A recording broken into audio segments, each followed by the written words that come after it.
Welcome everybody to tonight's rescheduled City Council regular session for September 3rd, 2025, 6 p.m.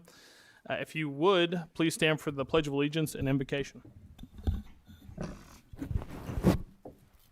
allegiance to the flag of the United States of America and to the republic for which it stands, one nation under God, indivisible, with liberty and justice for all. Lord Heavenly Father, thank you for another beautiful day in Lake City. And Lord, please bless this council with the wisdom to make all the right decisions moving our city forward. In your name I pray. Amen. Amen. Thank you. All right. Ms. Sykes, will you please call the roll? Councilmember Jernigan. Present. Councilmember Harris. Here. Councilmember Young. Here. Councilmember Carter. Present. Mayor Walker. Present. City Manager Rosenthal. Here. City Attorney Martin. Here. Chief Butler. Ladies and gentlemen, the Lake City Council has opened its public meeting since 1968. The city code has prohibited any person from making personal, impertinent, or slanderous remarks or becoming boisterous while addressing the city council. Yelling or making audible comments from the audience constitutes boisterous conduct. Such conduct will not be tolerated. There is only one approved manner of addressing the city council, and that's to be recognized and then to speak from the podium. As a reminder, persons are to not openly carry a handgun or carry a concealed weapon or firearm while the governing body is meeting. Failure to abide by the rules of decorum will result in removal from the meeting. I'll also say this is a pretty busy meeting tonight. We will have a strict 3-minute limit on our public comment, so please just help us observe that if you could. Our first item is, we'll now move straight to approval of the agenda. Mr. Mayor, real quick, item 25, Councilwoman Harris has on here to discuss the scrapyard downtown. Yeah. I spoke to the owner of this business. He would have liked to have been informed that we were discussing it, and he said he'd be happy to attend a future meeting. So I'm asking that we table that until the next meeting, give him an opportunity to come down here and talk with us. Can I say something now? Sure. Councilman Carter, Mr. Bryan did reach out to me today, and we did have a discussion, and I did tell him that we would put that on the back burner, and Mr. Rosenthal, if you can, put it on the next agenda, pending our outcome of the conversation that we have. So we have, I move to table that. all right, so we have a motion to remove number 25 from tonight's agenda. Do we have a second? I second it. Okay, second. We have a motion and a second. Do we have any further discussion? All in favor signify by saying aye. Aye. Aye. Any opposed, like sign? All right. Mr. Mayor, I move to approve the agenda after that change. I second it. We have a motion and a second. Do we have any further discussion? Hearing none. All in favor signify by saying aye. Aye. Aye. Any opposed, like sign? All right. Agenda is approved with item number 25 removed. All right. So now we'll move into proclamations and awards. Very proud to give the Silver Certificate of Leadership from the Florida League of Cities. This is presented to Ms. And Vice Mayor Chevelle Young.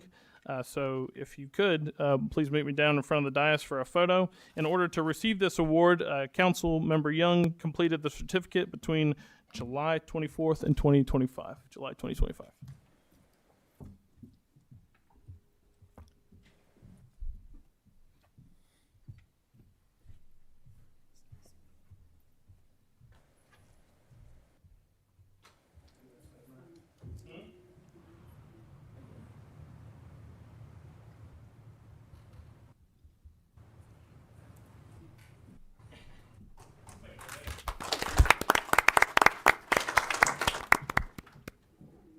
All right.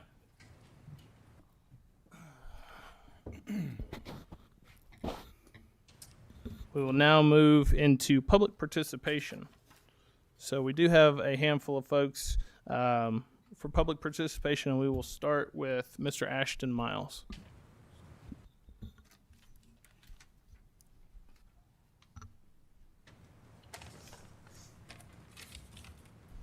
Good evening. I'd like to start this by introducing myself. My name is Ashton Miles. I'm 22 years old, and I've lived in Lake City for the entirety of my life. As you may know, 2 Saturdays ago, I was able to host a cleanup day for our community. On that day, Saturday, August 23rd, not only were we able to fill up an entire Waste Pro dumpster, we were also able to impact the lives of many of our peers. The impacts of that event extended well beyond those who were able to utilize the free disposal. While I have gotten many thank you messages and appreciative gestures, I've also had many others in our youth be inspired by the impact we were able to make. Many of my peers have come to me with ideas for future projects or events that can make a positive impact in our community. All of that said, it is to you who are here before me this evening I owe the appreciation. Without the support of the City of Lake City and our exceptional mayor, Mr. Walker, none of this would have been possible. Thank you for the support in making this happen and for your investment in our community. As I conclude my statements, I would like to leave a thanking point that I took away from the event. It starts with 3 words: believe, inspire, and impact.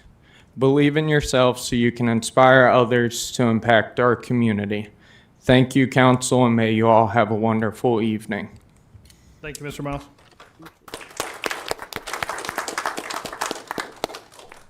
Up next, we have Ms. Heike Koenig.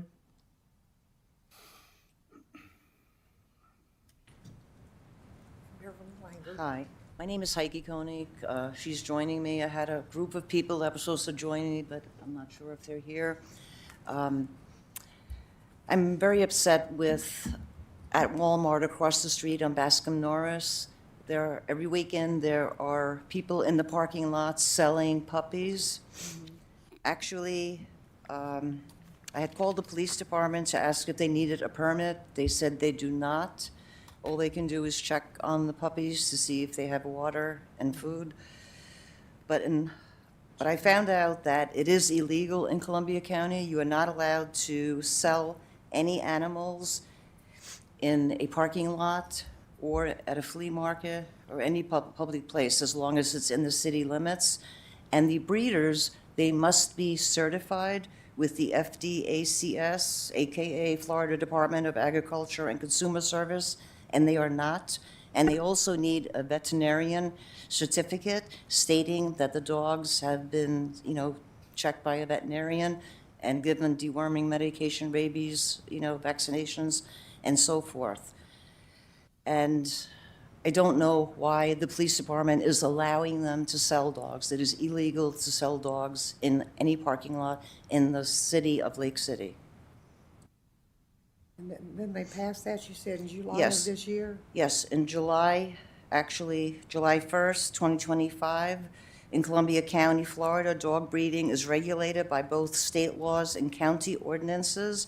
Breeders who sell dogs must meet Florida's health and microchipping standards. The county has also general animal control regulations that apply to all pet owners, including breeders.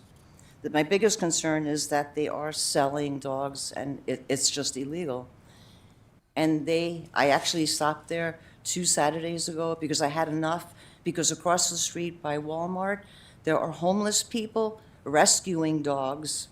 And my grandson, that's 10 years old, used $30 of his money to buy the gentleman 2 collars and 2 leashes, food and water and bowls for his dogs that he rescued off the street.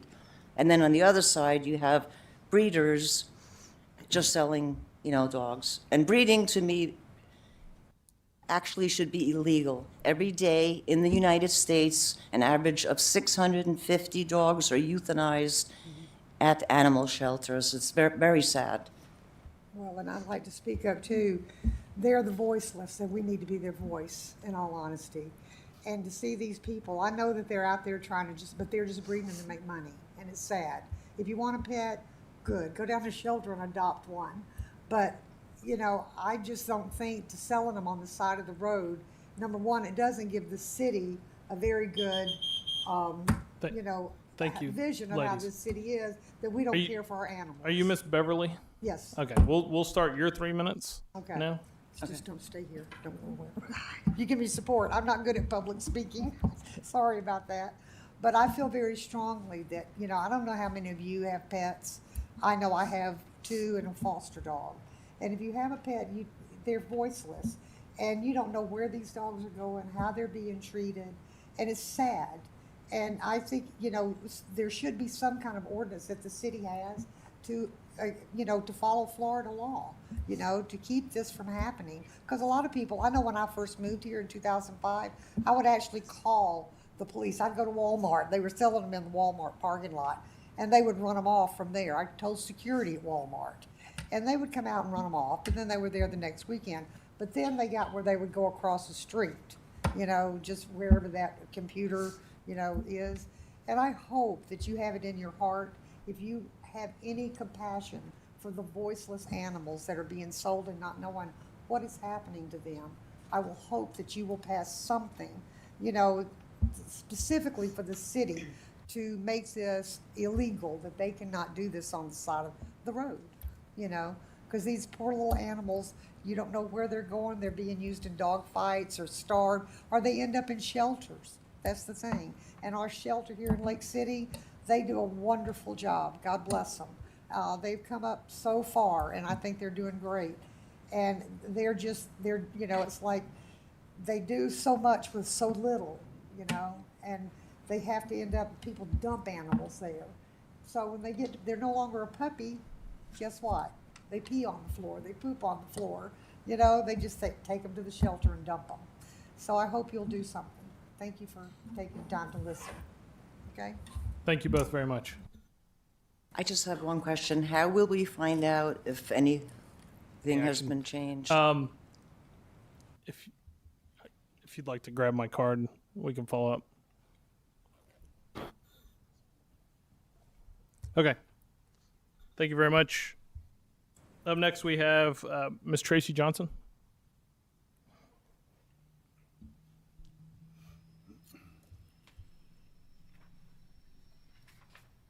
Good evening. What I'm here to speak about the water, about you have to pay $40 more. And some people just can't pay that. Some people check don't be enough. I mean, we catching a hard time now. Everything done went up, and we catching a hard time. So I don't think that's right to try to charge us for another fire truck. We just got one last year. The other month. So why do we have to pay $40? Everybody own their house or land. Why do we have to pay $40 more for a fire truck? I don't think it's right. Thank y'all. Thank you, Ms. Johnson. Up next, we have Mr. Warren.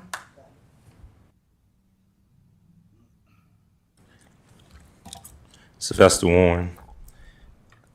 The first thing I would definitely like to say is I would like to commend Mr. Carter. Brian Linton is a great acquaintance of mine, and he called me today, and I was very disturbed to see his name on the agenda so abruptly without making contact with him. He's a great guy, and he's willing to do some things, but it's got to make sense, which any capitalist or any businessman would think so. So filling in his stead and him getting you to convince to do the right thing and table this was great. To the speaker that went before me about the dogs, that's what I love about my white counterparts. Y'all are gonna always stick up for what is right as it relates to your community and your people, and that's one of the things that I admire so much about my white counterparts. Take the young lady, and she was talking about the dogs, animals, how they're voiceless. Many years I've stand at this podium, I've advocated for human beings that are voiceless. I've advocated for citizens that are voiceless. I've advocated for children that are voiceless. I've advocated for a community that's in dire lack of capital and improvements and whatnot. But what do my people do? They ignore me. And so, which is unfortunate, but maybe tonight they've learned something by listening to what was said prior to me and what I'm saying now. However, I do want to criticize those who are in favor of raising any type of tax, any type of assessment. I think we live in times of uncertainty. Anybody has any financial literacy, which I find that most people sit on this board don't have any. They're more financially illiterate than literate, have no financial education, no background in business, and therefore they don't know what they're doing from the diocese. It's just my personal observation. And in most cases, it's a fact. But to do something so harmful to a community that is the poorest, meaning District 10, which represents Chevelle Young's district, District 12, which represents Tammy Harris' district, you're talking about making an impact that a senior on a fixed income would have to make a decision between one's medication or something to eat or making a repair to the house, be it the roof, be it plumbing, in which that income cannot do. Remember this, the seniors in my community that worked and now are retired, they were working at a time when there was something that was called income inequality. So they were making $4 and $5 an hour. They were not getting any supervisor positions. So they retired at a much less income. That's why we have a wealth gap. And they just cannot simply afford it. And for anybody to impose something on the elderly or the seniors, that's abuse. Thank you. Thank you, Mr. Warren. All right, up next, Ms. Jennifer Jones. Hi, my name is Jennifer Jones. I'm a member of Citizen of District 10. I'm also would like to talk to, I guess, District 12 as well. I actually sit with a couple of elderly people, and I'm really concerned because they're on a fixed income, and as far as them having to, or myself having to pay extra for raises or taxes, I mean, at this time in everybody's life, it's hard. I think we need to put a halt to it. I mean, they're having to choose between medication, having someone to sit with his wife that's really sick, and it's just, the issue is just not where it needs to be at. We need to just tighten our belts. If we need some assistance or some people that's willing to step up and say, hey, enough is enough, I'm one of them. Thank you. Thank you, Ms. Jones. All right, up next, Mr. Glenn L. Bowden. Thank you, Mr. Mayor. I would not use my time to talk about the budget. I wait till the budget hearing open. But I want to say this. I watched the budget workshop via on YouTube, and I was concerned with the timeliness of it, how the budget was presented on a Thursday and the workshop process. And you got it on a Thursday, that Monday you have in the workshop. And it does not afford to put it enough opportunity. I'm sure you didn't have enough time to do it, to really digest the budget, to go through it and to be able to vet issues in the budget. And so here we are now, less than a month later, because of the time frame. We got to do this because we got to meet this timeline, got to meet that timeline. So as a result of that, those of us who have watched it all, who pay attention to the budget, we don't have the time to really look at it. You know, had we had an opportunity to look at it, we'd have looked there and said, wait a minute, why is Texas Street on there? $200,000 going to be budgeted to repave and mill Texas Street. Texas Street started at Wilson and go over to Baskin-Norris. There's a limited amount of people that live on Texas Street. There's a limited amount of traffic on Texas Street, and there's actually not much damage to Texas Street if you ride down it. I rode down Texas Street. In fact, I complained about Texas Street on Facebook. It was a car park on Texas Street, completely off the tires, sitting flat on the rims. You know, and I complained about it on Facebook, it disappeared. The point I'm making is this, Mr. Mayor, that it need to be some time for the public to vet some of these out of line by line. It shouldn't be just out there and people just approve it. I had hoped that once you and Mr. Carter got elected, that it'll be more attention to the details. You know, that just look at the budget. Oh, $200,000. It seems to me that someone will go there and let's look at this street. Is it really something you want to do? Is it the best interest of the city of Lake City, all of us? When you got streets like Broadway and like Center Street that goes down to Minute School, that's in worse shape, more traffic, need more needs. So it just seems to me that the process is flawed in terms of how quick it happened. You know, I'm sure that you ought to have enough time to do it because you got it the same time I got it. Now, you had some input in it, obviously, prior to that, but I got it at the same time Ms. Sachs put it out. All of us got it in the public. Well, I didn't have time to go through it line by line. But once you had the budget process, I go through it, I say, oh, wait a minute. It's $200,000 on a street that probably 10 cars go down in a month, you know. You got $300,000 for Gwen Lake. And we talk about now raising our fire assessment. That's money that there should be some question about whether or not that's a good expenditure of money. So what I'm suggesting to you and to this council that pay some more attention to the details, just don't sign off on things without getting some input from the public, because I can assure you that there are people who have a lot more concern about Texas Street as opposed to Broadway, Center Street, and in my case, Baskin Nards. Thank you, Mr. Bowden. All right. I'm going to close open public comment, and we're going to move into the fire assessment and budget hearings. I will ask, post comment, please try to hold your applause, guys. It can be considered interruption of the meeting. I appreciate that people are in here and you're passionate about what's going on, but I would consider that an uproar. And so anybody who's applauding or yelling from the audience, this is your final warning, okay? So we're moving into the fire assessment and budget hearings. We're going to have open public comment or open public hearing on the proposed fire protection assessment rates first. And so we've got a handful of folks that want to speak to that. And so we will begin with Ms. Be Faithful Coker.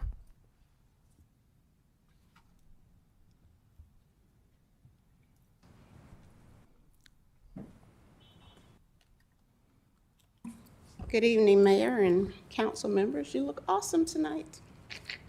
My name is Be Faithful Coker. I live at 636 Southeast Baya Drive, and I'm here to address the fire assessment.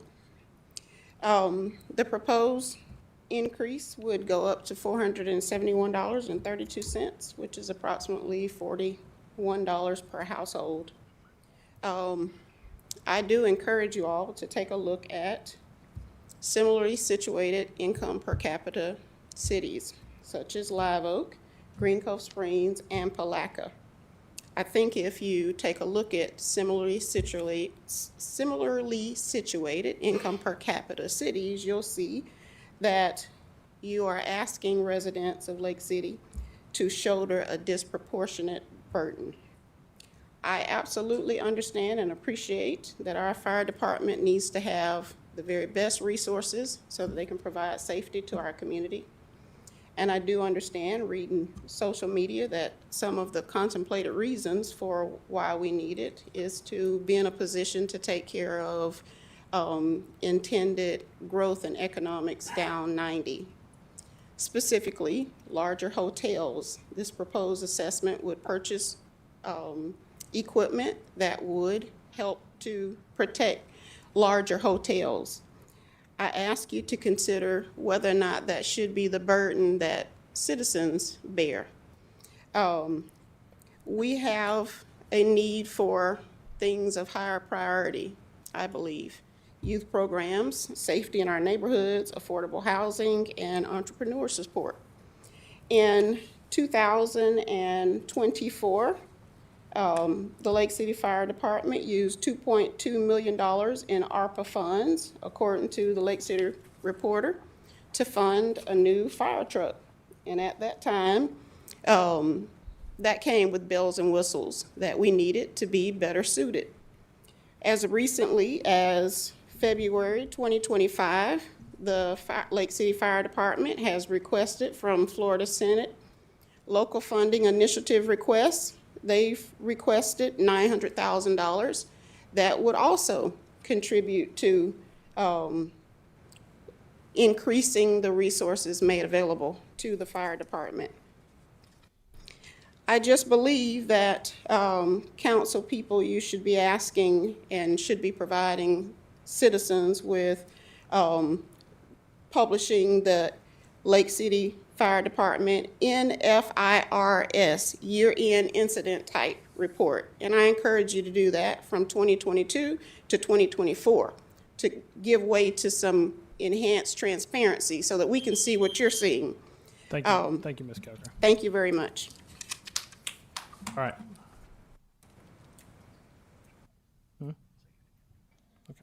Up next is Mr. Bowden.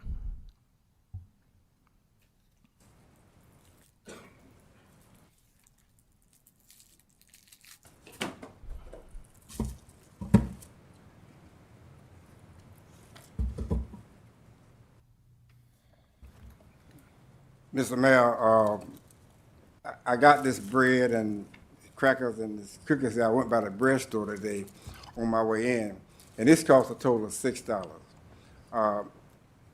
And I raised this issue with you because when you raise the fire assessment on people, you not just raise it on the folk who own homes, also you raise it on people who rent, those people who take care of our community, the people who clean up those cheap hotel rooms out there, the people who make up the beds at the hospital, the people who retire from the Lakeshore Hospital and when they don't have a serious retirement.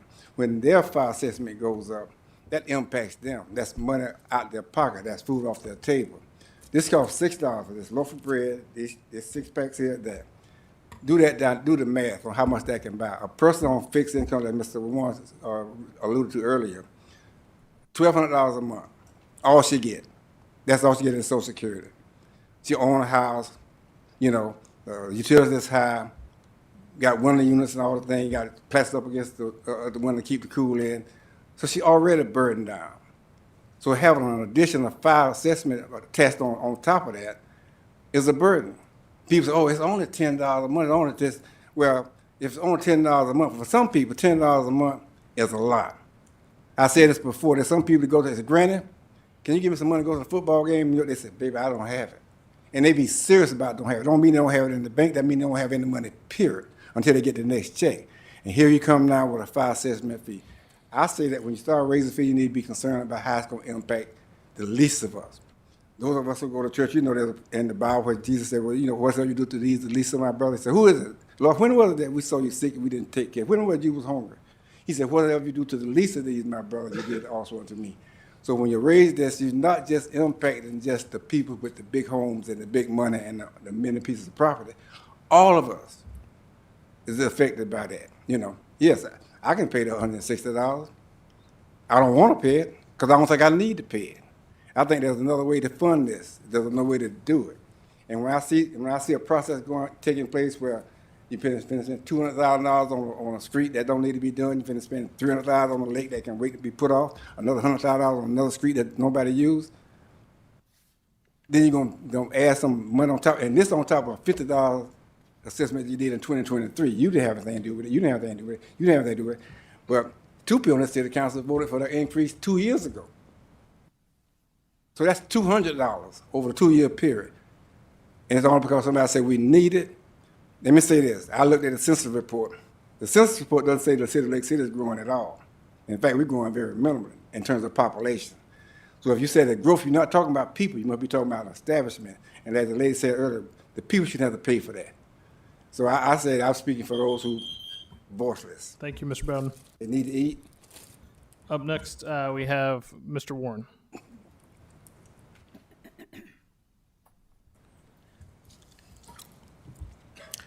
It is so sad when I'm able to watch elections take place and you folks run and beg for our vote and promise that y'all gonna be great servants. And then once you get elected, somehow y'all develop these God complexes where y'all all of a sudden think that y'all make decisions for the public, and as if y'all never took a look at the organizational chart that says the citizen sits above you all. Never forget that you serve at the pleasure of the voter, not the other way around. I just want to be clear on that. All right. Now, let me say this. This fire department is the fire department that never stops asking for some reason. And this seems to be a counselor that never stops giving. And what typically happens in a family like this, it becomes a very spoiled child, very entitled, you name it.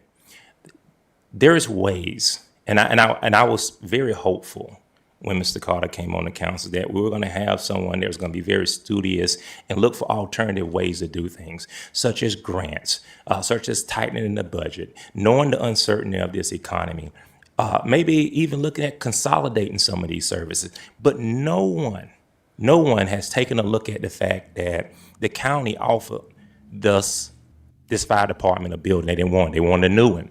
We took the city hall funding and built the fire department. Then we built a brand new fire department. Then they wanted a truck. Then they took $100 and some thousand out of the COVID money and bought $200,000 off the furniture, which I just don't know what $200,000 off the furniture look like, but I need to get out there and see it. Then they want these fire assessments and they want 6 employees. But without the 100-foot truck ladder, without the 6 employees, they did a hell of a job over at Cedar Park, which tells me that they may not need a 100-foot truck ladder and they may not need 6 employees. What they may need to do is get a MOU with the county and maybe consolidate services and use those individuals to partner up with so that we can be more stronger together than divided. There's ways, smart ways, if we really look deep, instead of always giving our first responders what they want, we'll give them what they need, but we should not always give them what they want. And that is the problem that I find with this council when it comes to first responder and law enforcement. You hold them on a pedestal, which is a noble job, but there still should be things that we say, hey, no, we're not doing it. And if hotels are so popular and they're making so much money, hey, won't you just strictly impose a tax on those folks out there west of 90 who have the money, who are building the $1 million hotels, who need the fire truck? Because in the hood, we ain't got but one store, and in some cases, no stories. Thank you, Mr. Warren. All right, up next, we have Ms. Tracy Johnson.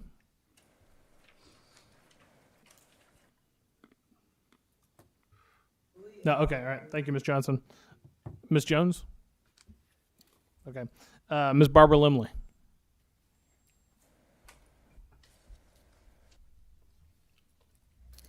Barbara Limley, 393 Northwest Fairway Drive. Both Be Faithful, Sylvester and Glenelg had some very valid points. I have 3 rental properties in town, and my tenants have been there several years. And I'm the one who pays the fire assessment. I haven't raised their rent in five years because that's all they can afford because they're on fixed income. One girl does work, but she works at Pizza Hut, but their income is limited. So therefore, it comes back on me to carry the cost. And I think something does need to be done for those who are on a fixed income and they rent, because it's just kind of gotten out of control. I didn't come last year and voice my concerns because I wasn't able to. But this needs to be seriously looked at. And what they said about businesses on US 90, maybe they do need to have the ability for you guys to have the ability to charge them more. Because as Sylvester and Glenelg said, those within the city limits sometimes just don't have the money to pay. And I don't even have insurance on my properties anymore because they wanted this, this, and this. And it was not making financial sense to spend $10,000 on each one because I couldn't increase the rent. So you guys need to look deep and hard down at the bottom of what's going on. Thank you, Ms. Limley. That concludes our public comment for the fire assessment resolution. So I'm going to close the public hearing. No. Yes, ma'am. That's what I want to speak on. Okay. All right. Please come forward, Ms. Mayo. I had you down for the taxes, which is the next item. Hello, Dr. Mayo, 4846 Northwest Lake Jeffrey Road, Lake City, Florida. And I just want to speak and say that Mr. Warren, Mr. Bowden, Ms. Limley, like they had awesome points that they made. As a licensed healthcare professional, I've watched way too many times where the elderly and other individuals have had to choose between if they're picking up their prescription this month or if they're going to have money to pay their bills. When they decide that they need to take half of their blood pressure medication when the doctor prescribed it as once a day, a full tablet, and they have to choose between food, medicine, bills, and now we're increasing them, that becomes a burden. That's going to continue to increase the healthcare rates because those individuals are going to become hospitalized. They don't have the money to pay for it when they're not in the hospital. How are they going to pay for it when they go to the hospital? So that becomes another burden on the taxpayers because we depleted the affordability for them to cover their necessary medications because we started raising taxes for, as Mr. Warren said, spoiled individuals. Because as we do continue to see, they continue to get everything they ask for. There does need to be another assessment and to look at other ways of where we can fund their needs, but not at the burden of the taxpayers. Thank you. Thank you, Ms. Mayo. All right. Now I'll close the public hearing. All right. Mr. Martin, will you please read the resolution by title? Thank you, Mr. Mayor. Council members, you have before you resolution number 2025-115, a resolution of the City Council of the City of Lake City, Florida, constituting the fiscal year 2025-26 annual fire assessment resolution relating to the provision of fire protection services, facilities, and programs in the City of Lake City, Florida, providing findings, providing authority, providing definitions and interpretation, providing for reimposition of fire protection assessments against assessed property located within the City of Lake City for the fiscal year beginning October 1, 2025, approving final fire assessment rates, approving the final assessment roll, confirming the 2025 preliminary rate resolution, providing for effective adoption of annual resolution, providing for conflicts, and providing an effective date. Thank you, Mr. Martin. Chief Warringer Tompkins, would you guys like to speak to the resolution?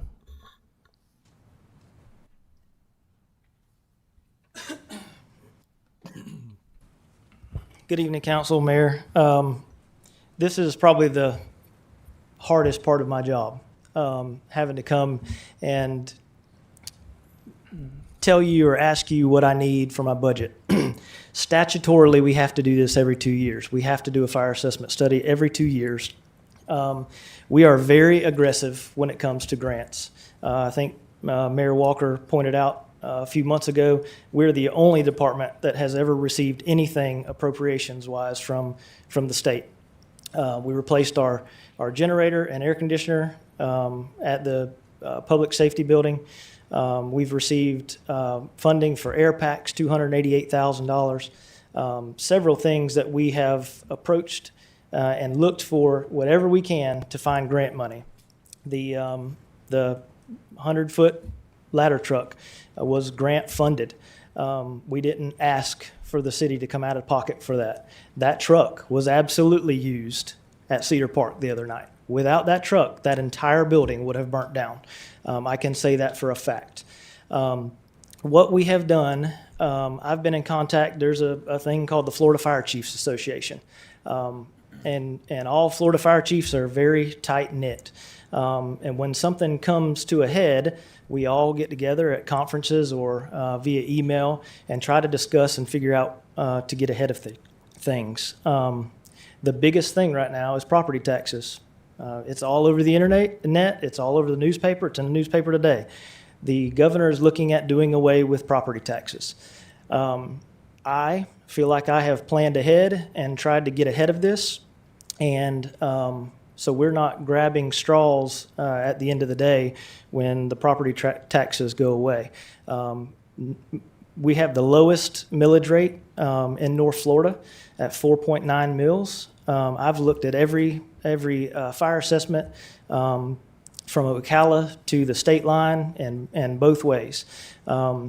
Gainesville pays their fire assessment covers 51% of their budget, and they allocate the rest of it from the general fund. They have a high millage rate.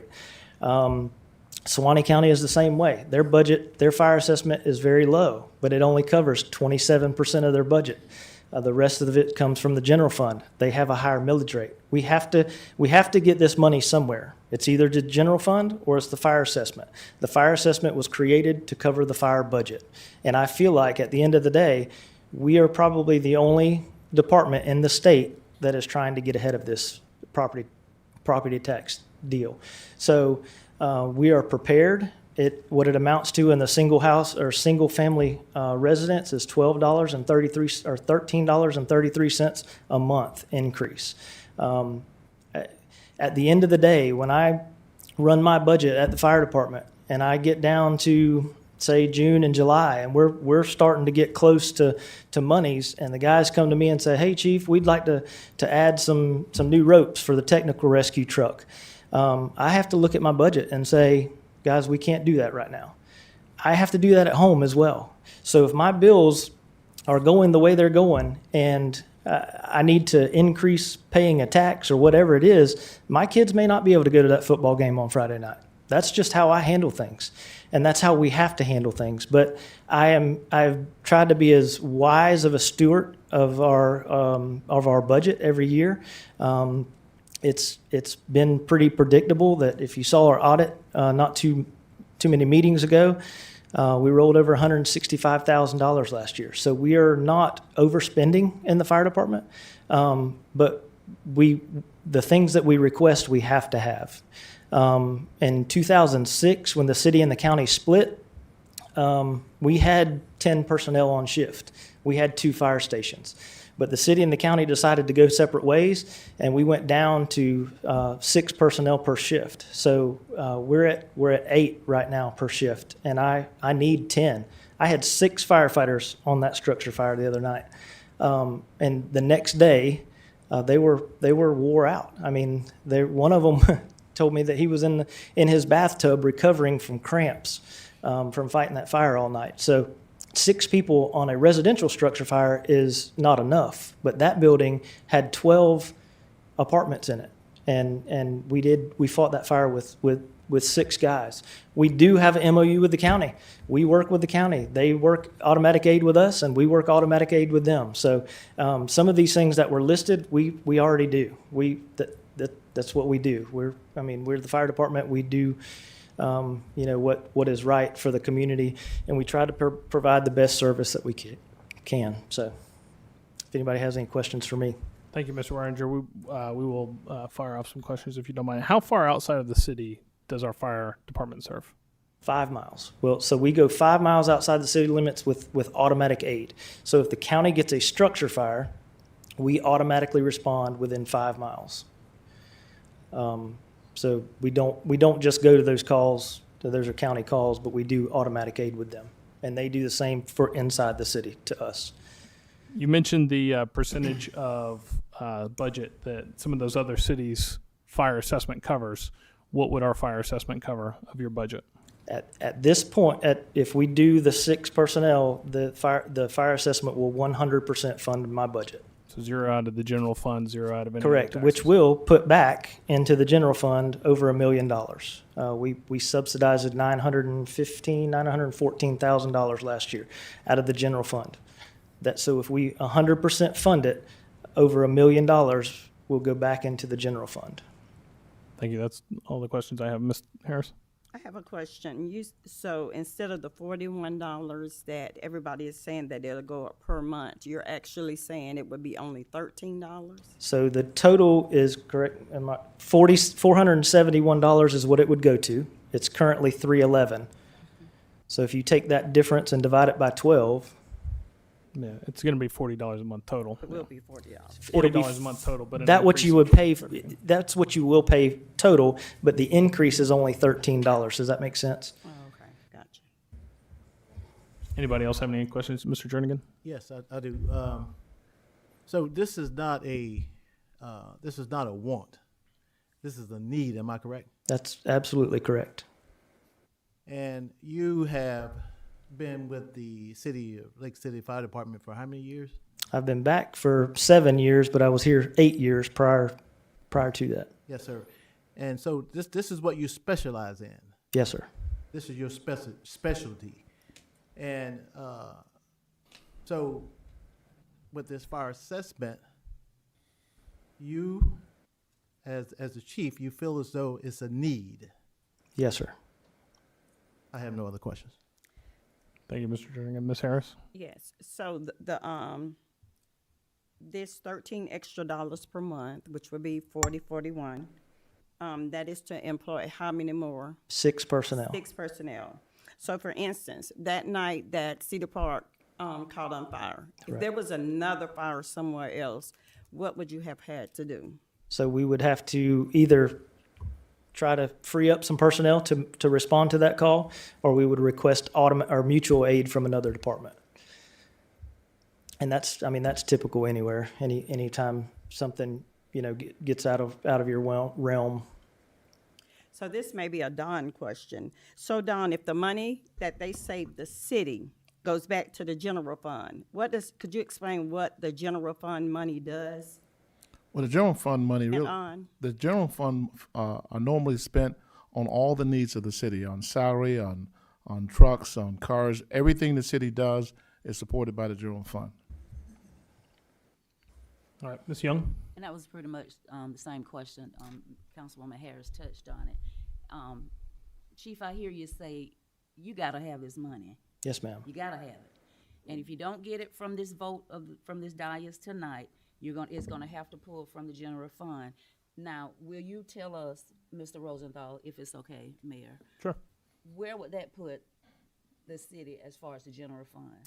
Well, one of the things that I've been working on is trying not to deficit spend. So we didn't deficit spend this year, and that could push us into deficit spending by that $1 million that he's talking about. So Wait, we'll let her finish. So to refrain from getting into deficit spending, there's a thing called cutbacks. Where do you see, or if there's space for cutback, where would you recommend cutbacks if we had to do that? Well, I would have to, first of all, I couldn't tell you where we would do that on the spur of the moment. I have to study the situation and look at where we could cut back at. We have a lot of things on the table, as all of you well know, that are moving forward. I wouldn't want to have to do that at this time, but if instructed to, we could definitely do that. But it would also cut services. It would cut the ability of the city to do some other things too. Okay, and I know you wouldn't want to do it, and really, I'm just disappointed that we are here and having to have this conversation and to make this difficult decision. So I kind of wanted you to say, we're gonna have to give up some things. This is city of Lake City. We would have to give up some things. So I thought you would kind of see what would be some of those things that you can just let us know, okay, city, this is what we can do, we would have to do without. Because we're gonna have to do without something, I'm hearing, if we go tap into the general fund. Well, I would have to look at what we, this was totally unexpected for me. You have to let's just say that. And I would have to look and talk with the team to see the things they would have to give up if they lost, $1 million. I certainly wouldn't want to do anything with the water or gas or sewer or anything like that. So it'd have to be probably personnel is our next biggest lump. So, but I don't want to speak rashly. I would have to take a look at the city as a whole and then do an analysis and make a judgment call from there. But it's certainly not something I can do a spur of the moment at the dais. Thank you, Vice Mayor Young. Councilman Carter? Chief, would you mind briefly, I know that obviously fire's a big part of it, but what other services are expected of the fire department? What other things do you guys regularly have to attend to in addition to responding to fires? Good question. We tell everybody that we get called for everything nobody else wants to do. So, just kidding. So, we respond to obviously structure fires, motor vehicle crashes, medical emergencies, gas leaks or spills. We're at Windsong 4 or 5 times a week for gas leaks in the residence, and we have to secure the building for the occupants and then call the gas company out there. We automatic aid with the county, obviously. We've had several animal rescues. We do that kind of stuff. We did have to rescue one of our own city employees out of one of the wastewater treatment tanks several months ago. That is a technical rescue that our guys are very well trained in. And if you look at our Facebook page, you'll see that they've been training on that a lot. But that's not something that you just drop down into the tank and get somebody. You've got to lift and lower and get them out of there. We also rescued a man off of the Target distribution building shortly after we took delivery of that new truck. So technical rescue is a big thing. Hazardous materials calls, anytime there's a gasoline leak or a vehicle accident with a spill or anything like that, we get called to that kind of thing. Most all of our employees, well, all of our employees are at least dual certified in firefighter EMT, but I do have several paramedics as well. Any type of life-threatening event that we respond to, and different levels of medical calls. We don't run on every single medical call. Somebody stubs their toe, calls an ambulance. We don't typically go to that, but if it's life-threatening, cardiac arrest, any type of issue like that, we do life safety inspections. We have to approve all plans of any commercial building in the city limits. So we do plan review, and then we do the inspections on the new construction and annual inspections on daycares, hospitals, everything like that. So we do a lot of life safety inspections. We do a lot of community events, community support. We've done 25 fire extinguisher training classes this year where we go out to a business and teach their employees how to use fire extinguishers. One of those places was Cedar Park. We taught their employees how to use fire extinguishers and how to evacuate a building. Community events, we attend anything that we're asked for. We were just at Dairy Queen the other day doing the firefighters with cones deal. Schools and daycares, we do fire prevention. So we're in schools a lot. Anytime somebody wants a tour of the fire department, they come up there, we teach them stop, drop, and roll, smoke detectors, how to escape a fire in your house. We've done 5,922 hours of training since January 1st.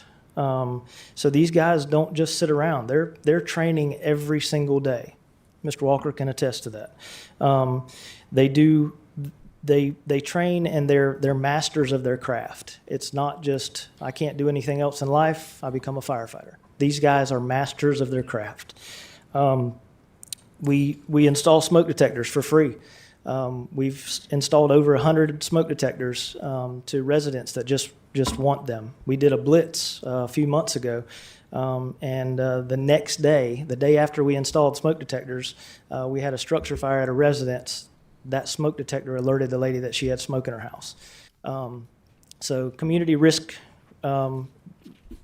we try to do that as much as possible and prevent fires, obviously, but there's going to be those accidents that we have to respond to. So if that answers your question. It does, yes, sir. And how many firefighters are you currently doing all of this with? So I have 8 on shift at a time, but with time off and Kelly days, we go down to a minimum staffing of 6. Critical staffing has been 5 at some times, we couldn't get somebody to come in or something like that, but the need is 10 to allow some people off at a time and still have a minimum staffing to cover the city. So with the additional firefighters that we're asking for, both fire departments would be fully staffed? Correct. Well, as we're moving into discussion, thank you, Josh. Yes, sir. As we're moving into discussion among each other, I think that we've got 2 different things to talk about. It is my belief that he is correct about his needs, but then we need to discuss how we're paying for it. So, Ms. Harris, you had another question? Our millage rate in Lake City, Florida, maybe you can answer this, Dee, has been 4.9% for how long? 2016, I believe. I believe 2016. Since 2016. Could you share with us, around all of the surrounding counties of Lake City, who is paying the lowest millage rate? I would like to say us. It is, well, the research I did, it is us. Yeah. You have Live Oak paying 5 and 6, and different places that are close that are considered as smaller than us. So if we are not raising the millage rate, but we find ourselves in a place whereas we need more firemen, I mean, I'm not in a position whereas I want to pay no extra anything because the world that we're living in today, everything is going up. everything. We talk about Social Security checks. Social Security checks went up. Everything is going up, and we have a millage rate at 4.9%, the lowest in the nearest counties around us. So if we don't raise that, which could help fund the fire department, and we don't raise the amount that we're going to charge the citizens, the $13 amount, because at the end of the day, if somebody's house is burning down the street and mine happened to catch on fire, I just want the fire department to be there. We'll be there. I don't want to hear we got to wait to back up from another No, we'll be there. place to come. So you can only be there. What if you have 6 people on work that's working that day? 2 get sick. We have COVID going back around. 2 people get sick, so now you're down to definitely critical. You have 4 people on staff. Correct. What if something happens in 2 different places? I don't want to hear if my house is on fire, we have to wait to somebody from Gainesville or Alachua somewhere to come to help. You would not. But we don't know. That's a possibility. Because the way COVID is, COVID gets several people in one mob. So my minimum staffing is 6. Mm-hmm. So going below that is not an option. We mandatory if it gets to that. But if we don't pay for the 6 that's in there, that means somebody's paying for overtime, right? Correct. So overtime, that's going to be a bill in itself. Correct. So either way, we're going to pay for this one way or another, right? Correct. Okay. Thank you, Ms. Harris. Mr. Jernigan. Yes, sir. Thank you, Mayor. I'm not for raising taxes. I'm definitely not for raising anybody's taxes. I know how difficult it is at this day and time. However, did you, I'm pretty sure people have probably called you on this. Maybe the county has called you on that, county commissioners or other city councils, and we talk about things like this. What's the assessment of the county versus the city? Is it more or less? It is less. The county has raised theirs the last 3 years, and they're planning on raising it again this year. I can't say what exactly it is, but they have raised theirs the last 3 years. Yes. And you say that every 2 years we have to Have an visit assessment. this area. Yes. The fire assessment. It's a hard task. It is. But you sold me on it.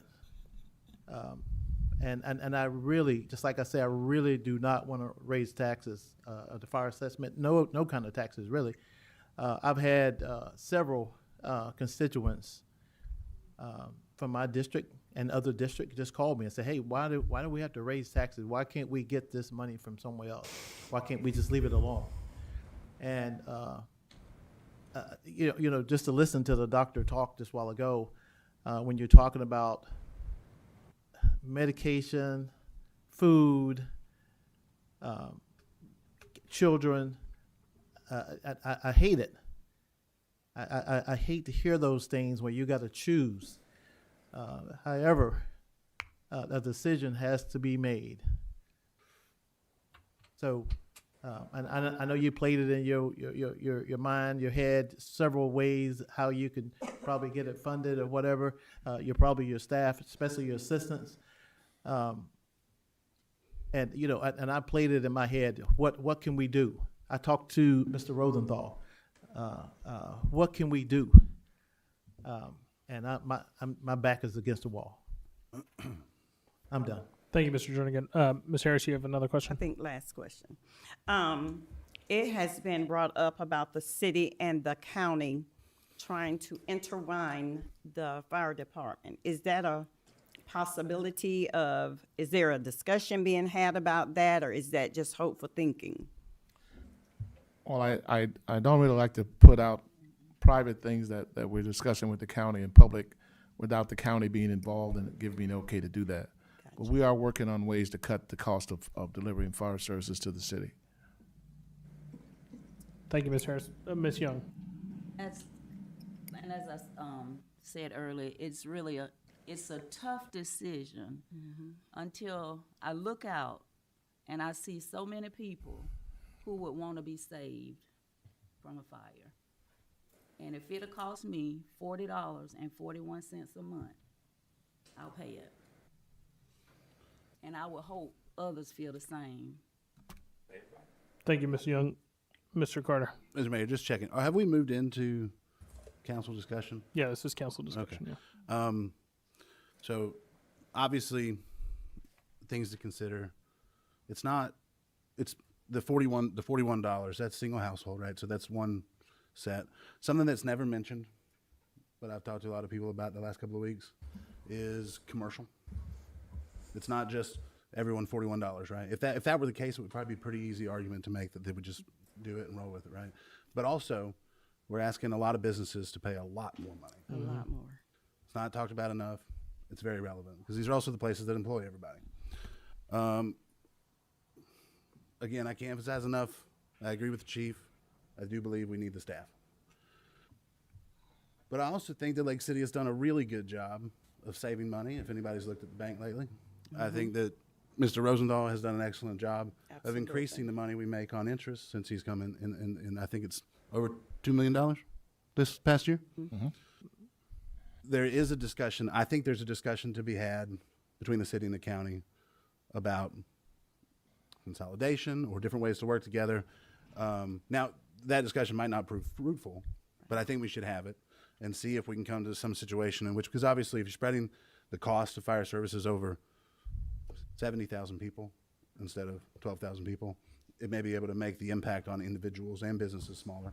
So it's worth at least looking at. I think that's something we should look at in the near future. I know at least some people at the county have, our counterparts at the county have expressed interest in that.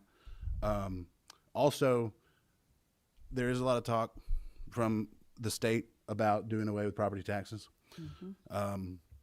And it does seem likely that that'll probably end up on the ballot next year.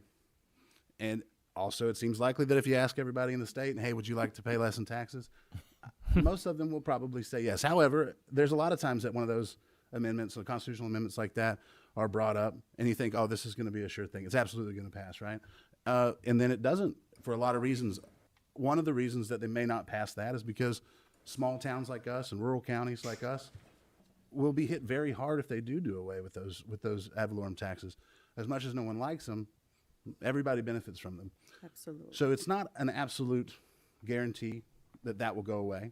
So while I do appreciate the effort to try to prepare ahead of time, my thought on that particular thing is if they take away the ad valorem taxes, we change it then. We say, okay, now we cannot afford to subsidize this anymore because we don't have that money anymore. At the moment, we still do that, have that money. At the moment, we've got $2 million we've increasingly brought in from interest in the money in the bank. At the moment, we've got, I believe, somewhere around $30 million in the bank.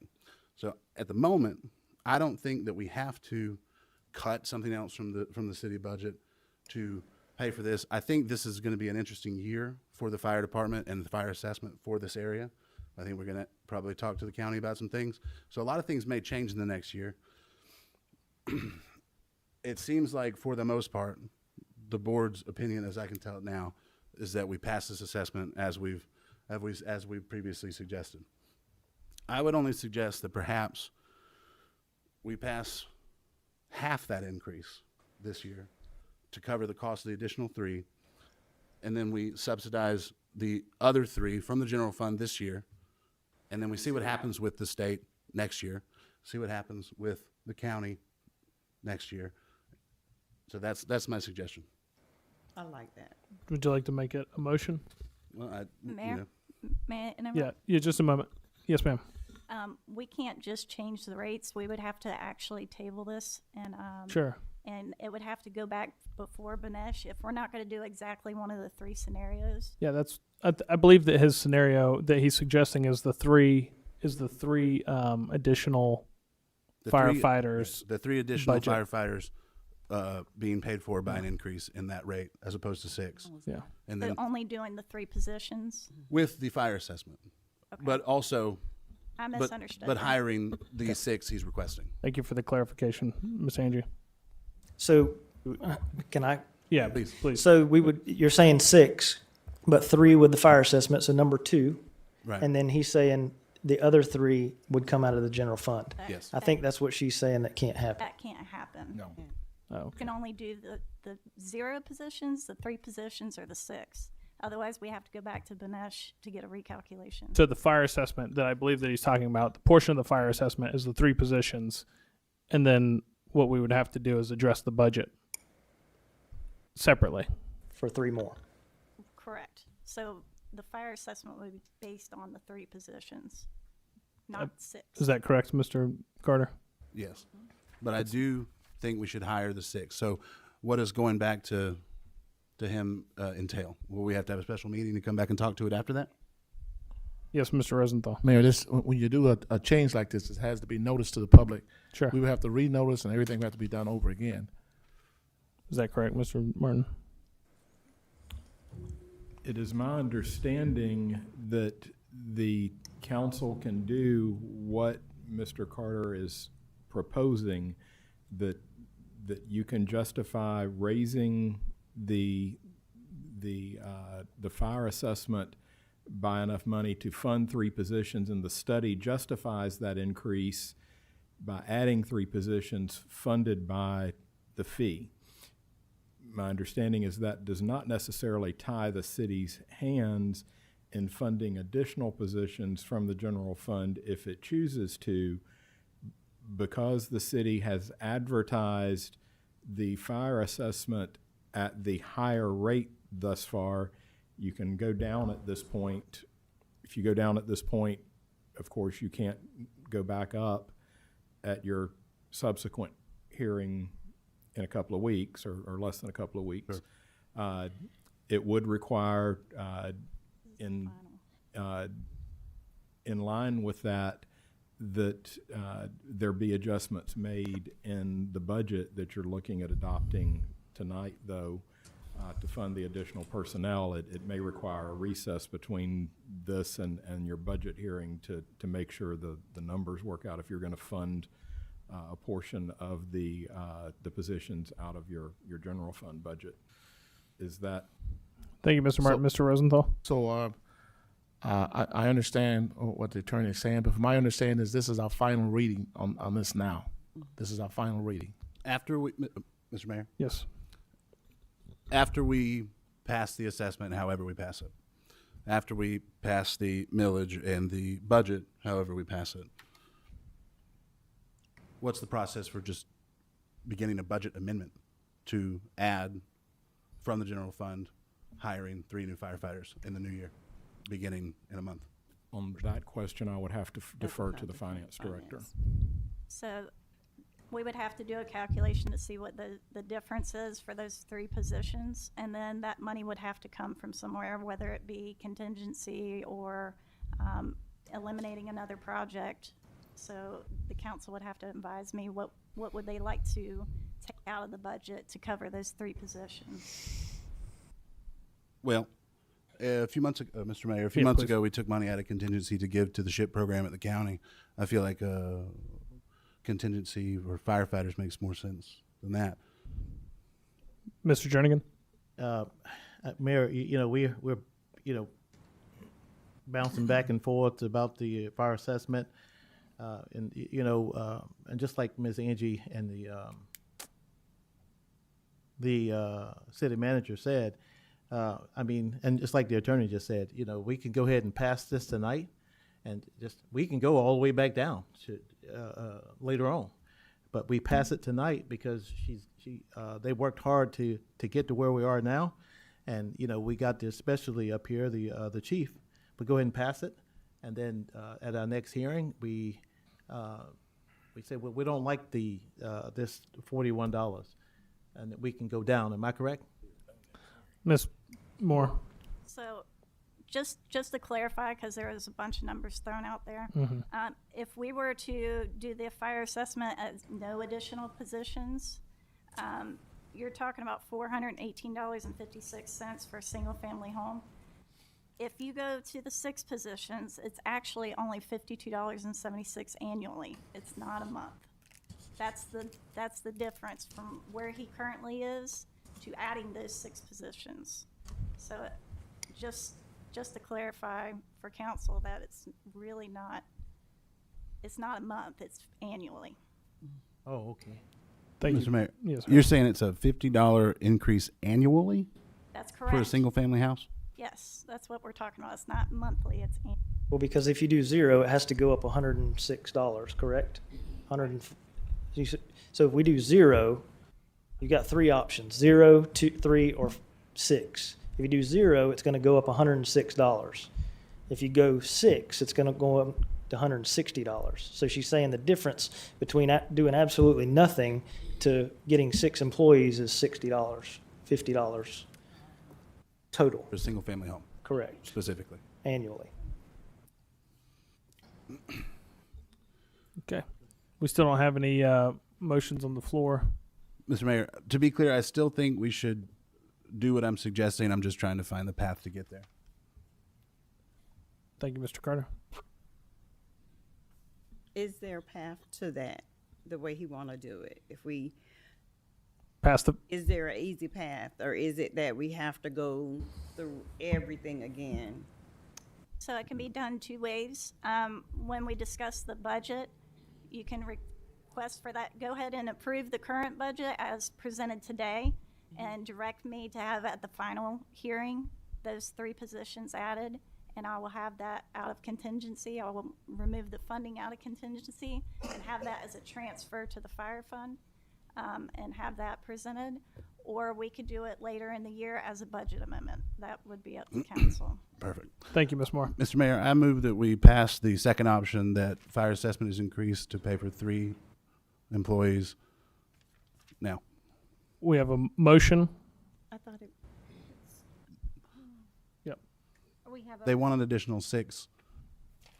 If we increase it the maximum amount we've referred to, that would pay for 6. I'm suggesting that we, right now, increase it to do 3. but if we And then do when 3, we can't go up to 6, right? No, what we just discussed is that on the budget, which we'll have in just a moment, in some moment in the future here tonight, I will ask her then to come back with the budget at the next meeting, having the other 3 paid for out of contingency. Ms. We have a, yes, ma'am. I'm sorry. For clarification, we have a motion on the floor. All right. Mr. Martin just brought me the resolution. So Mm-hmm. do they need to vote on the resolution and then modify the resolution as presented? The resolution that I delivered to you is a resolution with the calculations for adding 3. So that would actually be the resolution they are adopting and signing it. It has the numbers in it for 3 positions. Okay. Mr. Mayor, Mr. Martin, Yes. is that a different resolution number than what's on the agenda? It would be the same resolution number, it's just a different document. We would discard what was in the package and adopt the document and sign the document that has the numbers for 3 positions. Those are the same numbers that are reflected in the Benesh study for 3 positions. Prior to any more discussion, we have a motion on the floor. Procedurally, we need a second to further discussion. Mr. Mayor, I'd like to rescind my motion now that that's been clarified, and I would like to move to approve City Council Resolution 2025-116, which will go with our second budgetary assessment option, paying for 3. Wait. No? Wait. Oh, No, I'm no, sorry. no, I'm no, sorry. no, no. 115. 115. Okay. I second that. We have a motion and a second. Now we'll have more discussion. And Mr. Martin, you had clarification? I think I put the wrong resolution. It should be 115, Madam Clerk. You want me to fix it? Okay. Yes, please. Thank you. Okay. Mr. Jernigan, further discussion? Yes, again, Mayor, I think that we should listen to the chief, and I know this is discussion, but I'm not gonna go with the 3. I'm gonna go with just the way this resolution is written here, with the chief getting those 6 positions. And again, he may not get 6, he may only get 3, but I prefer that we go ahead and approve this resolution here and go from there. So again, this resolution here does not have anything about 3. That we talked about 6. I think we should do exactly what the fire chief initially wanted us to do. With that being said, I'd like to, We already have a motion and a second. So there's already a motion and a second on the floor. Once we conclude discussion, we'll vote on that, and then if it's defeated, then we'll come back for another motion. Okay. Okay? Yeah, Mr. Carter, final discussion? On discussing the motion that I made, to be clear, I agree with you. What I'm suggesting and the way I'm suggesting doing it is going to give the chief what he wants. It's paying for it a different way. Perfect. Be clear. Any, yes, sir. we still in discussion. Again, we don't know where those monies are gonna come from. And, I know you're talking about contingency fund and so forth and so on. Is it still gonna raise the fire assessment? Is it still gonna be the $41 or is it gonna be $21? The suggestion, if I understand it correctly, will raise it roughly half of what we had already discussed. So what's that half? It's going to be different from single family, multifamily, commercial, industrial, et cetera. Is that? 13, maybe 650. Would you Miss like me to Angie, answer? yeah, please.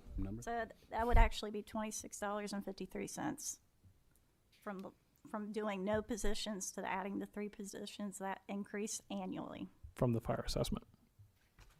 for single-family home. So, yeah, it's a little bit confusing to me. But if you said that we could work it out like that, and as long as the chief get those 6 positions, and the assessment is not it's below the single family residence or commercial. I think that if he's satisfied with that, I'm satisfied with it. All right, thank you. That's fine. Yep, Ms. Young, final discussion. So that everyone will be clear, will you just, if it's okay, just make it plain and simple with the amount, So reduced amount? the amount for the 3 additional positions, single-family home, it would be $445.09. For multifamily, it's $458.52. For commercial, it's 25.2567 cents, and industrial is 0.0897 cents, and vacant land is $89.82 Thank you, Miss Angie. Final discussion. Just quick question to clarify: when you say the commercial and the industrial numbers, those are per square foot. That is correct. Thank you. Thank you. All right. Yes, sir. Mr. Martin, for clarification. Yes, Mr. Mayor, if the clerk is amenable, I would suggest that the resolution being passed be designated for distinction as 2025-115A, just to distinguish it from the similar resolution that was published in the agenda packet. Very good, Mr. Martin. Ms. Sykes, will you please call the roll? Mr. Carter? Yay. Ms. Harris? Yes. Ms. Young? Sorry? Yes. Okay. Mr. Jernigan? Yes. Okay. Mayor Walker? Yes. All right.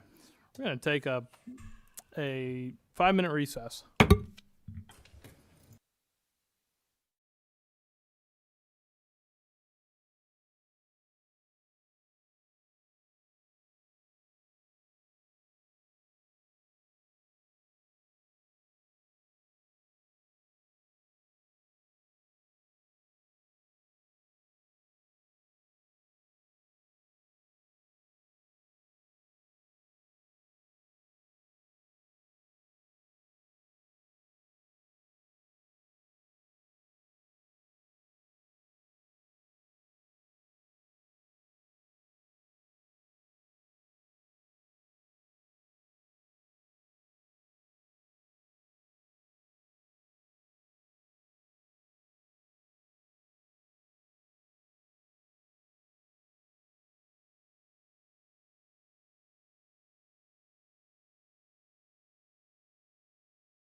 Back in. Mr. Martin, Mr. Martin, will you make sure that you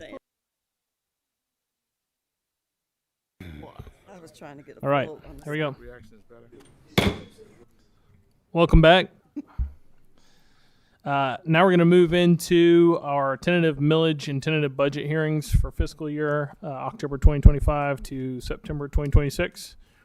Our next item specifically is to consider our 2025-2026 tentative millage rate and budget for the city of Lake City, Florida. First issue to be discussed is the tentative millage. Miss Angie. Yes, so the rollback rate for the 2025-2026 fiscal year is 4.6835. The tentative millage rate is 4.9000 mils. The tentative millage rate represents a 4.62 increase over the rollback rate. Should the council adopt it, the millage rate will be levied at 4.9000 mils. Thank you. All right. Does anyone from the public have any comments regarding the proposed final millage? We do have public comment cards filled out, and we will begin with you, Mr. Bowden. Mr. Mayor, I only want to make this one point because I hear people keep talking about how we at the lowest millage rate, but that's true. But you're also collecting more money. It's not as if you're not bringing in more money. The property value goes up, so you get more money. So you're not raising your taxes, but you are receiving more in taxes. So don't get it confused. Yeah, the millage rate not going up, but it's still more money coming out of our pockets when the value of your property goes up, and that's the bottom line. You know. And the public need to know that. I don't know how much that increased this year, but it was spent, in my view, on a 3% raise for yourself and for other employees. So that increase that we got from the millage rate, that went out the window right away. You know, so it was spent. It's not as if it's just out the sky. That money's coming from somewhere. So yes, you have not raised your millage rate, but you could have did a rollback.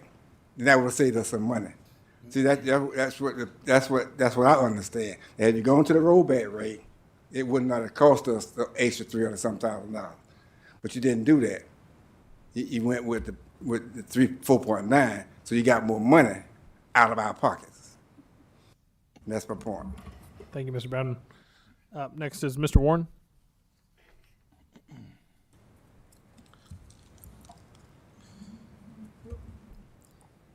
I guess I start out by saying that it's very interesting when I sit here and I look at these body of individuals who've taken money out of my pocket to sit on these dices where they sit at and have very little respect for the simple thing that was required of them, which was to do what's in the best interest of the community and their people. And they have failed those people miserably. And that's why I thank God that there's an election coming up in 2026 and there's one coming up in 2028. And I definitely plan on being very supportive of that wholeheartedly, financially and physically. As it relates, because I know, Mayor, you want me to stay on topic and I'm trying to do my best. So as it relates to increasing anything, I oppose it. Right? Because again, it's hurting people like my grandmother, my sister that has Down syndromes, that gets a SSI. It's many, many people. And for people to sit up here, they own this diocese, who I know have personally came to me with their financial issues. So don't be sitting up here touting about it ain't but so much amount of money. But if it ain't so much about a small amount of money, then why are certain people up here on this council in need of money? And why certain people on this council just decide to pay their property taxes? So let's have the conversations. I mean, you start the game, you don't get a chance to say hi in. You know, your tickets may not be any good anymore, but the game done started now. So now I'm a specialist. You know, I go over there and the boys gonna give me what I want over there, and I can show you and put it on social media for the world to see that some people just paid their taxes in 2025 while they sitting here saying $40 ain't a lot. Please keep it on the millage rate, Mr. That is a millage. That is a millage rate. We're talking personal. No, I'm not. I'm using an example of how the council is trying to increase or want to increase or discussing increasing when the council themselves, some of them, did not even pay it. That is wrong. You want me to put it on social media tonight so you can see it, and add you as an invite friend, and then I delete you once you see it. But long story short, it just isn't right? And maybe I go on social media and tell the whole story as to how much they wanted to get the money, what they were willing to do to get the money from me. I'm just that type of guy. But I'm not the one to play with when it comes to my community and people. And so think long and hard. Think long and hard before you come at me and before you play with me. And I love my community and people, and we're going to replace some folks. Thank you. Thank you, Mr. Warren. All right. Ms. Mayo, did you want to speak to this? The millage rate? I just had taxes. It's the same. All right. Thank you very much. All right. Now we will move. Yeah, one more. Miss Limley, you didn't fill out a card, but please. I know I had to. It would be good if the millage rate was at the rollback rate. As Sylvester said, the value of the properties have gone up. So I don't want to see the property taxes go up. And one thing that's off the subject, but the city and the county do need to work together. You're like a husband and a wife, and you get divorced and you're fighting over the football tickets. And this has been a constant thing for 20 years. So maybe when it's ballot time, that could be put on there to see if the city wants to be part of the county or the county wants to be part of the city. Thank you. Thank you, Miss Limley. All right. Mr. Martin, will you please read this resolution by title? Thank you, Mr. Mayor. Council members, you have before you resolution number 2025-116, a resolution of the City of Lake City, Florida, adopting the tentative millage rate and tentative levy of ad valorem taxes for fiscal year 2025-2026, making certain findings of fact in support of the city adopting said tentative millage rate and tentative levy of ad valorem taxes, repealing all prior resolutions in conflict, and providing an effective date. Thank you, Mr. Martin. Do any council members have any comments regarding the proposed final millage rate? Hearing none, would anybody like to make a motion to adopt resolution 2025-116?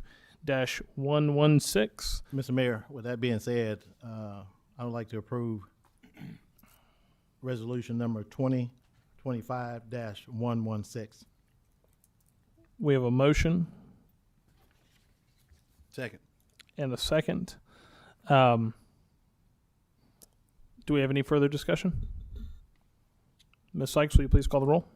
Mr. Jernigan? Yes. Mr. Carter? Yay. Ms. Young? Yes. Ms. Harris? Yes. Mayor Walker? Yes. All right.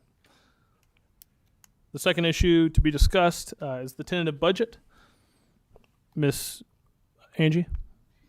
The tentative budget is $86,756,748 in revenue and $86,756,748 in total expenditures. Now, at this time, I would like to advise the council that it is okay to approve. If you would like to make any changes, it's okay to approve the current budget, but at the final hearing, that is the final budget. So at the next hearing is when that is the final budget. So any changes, we need to at this time. Thank you, Miss Angie. Ms. Harris? I would like to say on me and Ms. Sykes, when I was going down the budget with her, as far as our office, she came up with the decision to take off the $600 for, what was it for, the gym membership. Oh, yeah. Yeah. We'd have so to change my contract we know to do that's that, in the yeah. contract, so Yeah. we're gonna take that out. And I also wanted to talk about is Terry here? Talk about the events that Terry is having. One of the things that Yeah. Okay, one of the things that I wanted to talk about was that I want to add on to the Bridgerton benefit for the transitional housing. So you want to add some Yes. dollars to the Yes, to Ms. Terry's budget for another event? yes. Okay. How much for Miss Angie? How much do we need to add to the budget? 15K. Is council in agreement with that? Mr. Mayor, Hold on, let me. Is that it? Yes, that's Thank it you. for that. Mr. Carter? what is that? The Bridgerton benefit. Mhm. That is for, we're in the beginning stages of talking with the partnership with the county as far as owning 5 Point School. Well, I can't talk about it. We are in the beginning stages of doing something for transitional / VOTEC, me and the county. So, and this would be one of the things that we're gonna do to use to offset some of the pricing. We're gonna have a benefit. So it's a community event Yes, to raise community funds event. for a specific event. Mr. Mayor. Yes, Mr. Carter. Is it possible that Miss Terry could elucidate us a little on that? Is that something? I didn't really learn anything from that explanation, except something about buying 5 I'm not points. exactly sure how far I can go into it because we're in the early stages of it. But since this is the budget time, I would like for it to go up from what we already have said that it was gonna be from 5,000 to 15K. Well, I'm one of 5, but I would prefer not to increase something. I don't have any idea what it is. Is that the rest of you guys, I guess? So we're now at a stage where we're discussing each item that we have in the budget. Mr. Rosenthal? If I may, I don't think all the council members, there's just a few of us that are aware of this. That's why I didn't want to bring it up at this meeting. But there's some negotiations that we're doing with the county that's going to allow us to do some things that we've been trying to do for a while. And once we get some of the fine points worked out, we'll bring it back to this council. The preliminary amount that Councilwoman Harris is asking for are preliminary funds to keep that point going. And we can talk some more offline about it if the councilman likes. Sure. But we would like to get that amount approved if we can. I'm just curious. One more question, Mr. Rosenthal. So it's a $15,000 ask to help fund an event that I'm assuming is intended to raise significantly more than $15,000? Absolutely. Considerably more. And it's just a placeholder amount. We're still in negotiations. It's just a placeholder. So, Mr. Rosenthal, this is a wise move, you think? Very much so. Well, I'm all right with it at that point. Thank you, Mr. Carter. But I would like to learn more. Yeah. Ms. Young? Yes, what is the money raised for? The money, Mr. Rosenthal? Just a minute, Ms. Taylor. Okay. Actually, go. Yes, ma'am. okay. Ms. Taylor or Miss Angie? Sorry. So if it has offsetting revenue, so I would have to put in, so if this benefit is going to pay for itself, technically it doesn't have to be included in the budget. That can be done later as a budget amendment. So at this time, if it's going to, the revenues are covering the expenditures, it doesn't need to be added at this time. Yeah, I would like to add it to the budget this time because we still have details to work out, and we can make some adjustments after the budget is approved. Okay. At this moment, I'm kind of curious of how this is going about. We received the budget sheet that has a list of things that people want to do throughout the year. And we have never come behind this dais and discussed whether we should or should not have it. But it seems to be for this one thing that I'm asking for, we have to have a complete discussion about it, what it's gonna be used for. Are we gonna go down the list to talk about everything that is gonna be happening for the year? I don't think that's what they're saying at all, Mr. I think that Rosenthal. is exactly what I'm saying. I think what's happening here is that we're in the budget session, and we've already had a first go at the budget, and this is just a change. So any change would affect something that the board would have to approve as a whole because the budget is going through the approval process. I think right now we would for this budget say that we want to budget in those other 3 firemen that's not covered by the fire assessment to make sure that happens within the final budget. Absolutely. As a placeholder. I've got a quick question for you, just on the budget alone. Can you guys illuminate how much of this budget is state and grant funding? So currently in the airport construction fund, we have a total of 1.5 million. That's to serve 3 different projects at the airport. First one is design and construction of the hangar. That's $893,101. Then the second project is design and construction of North Hangar Taxiway. That's $333,287.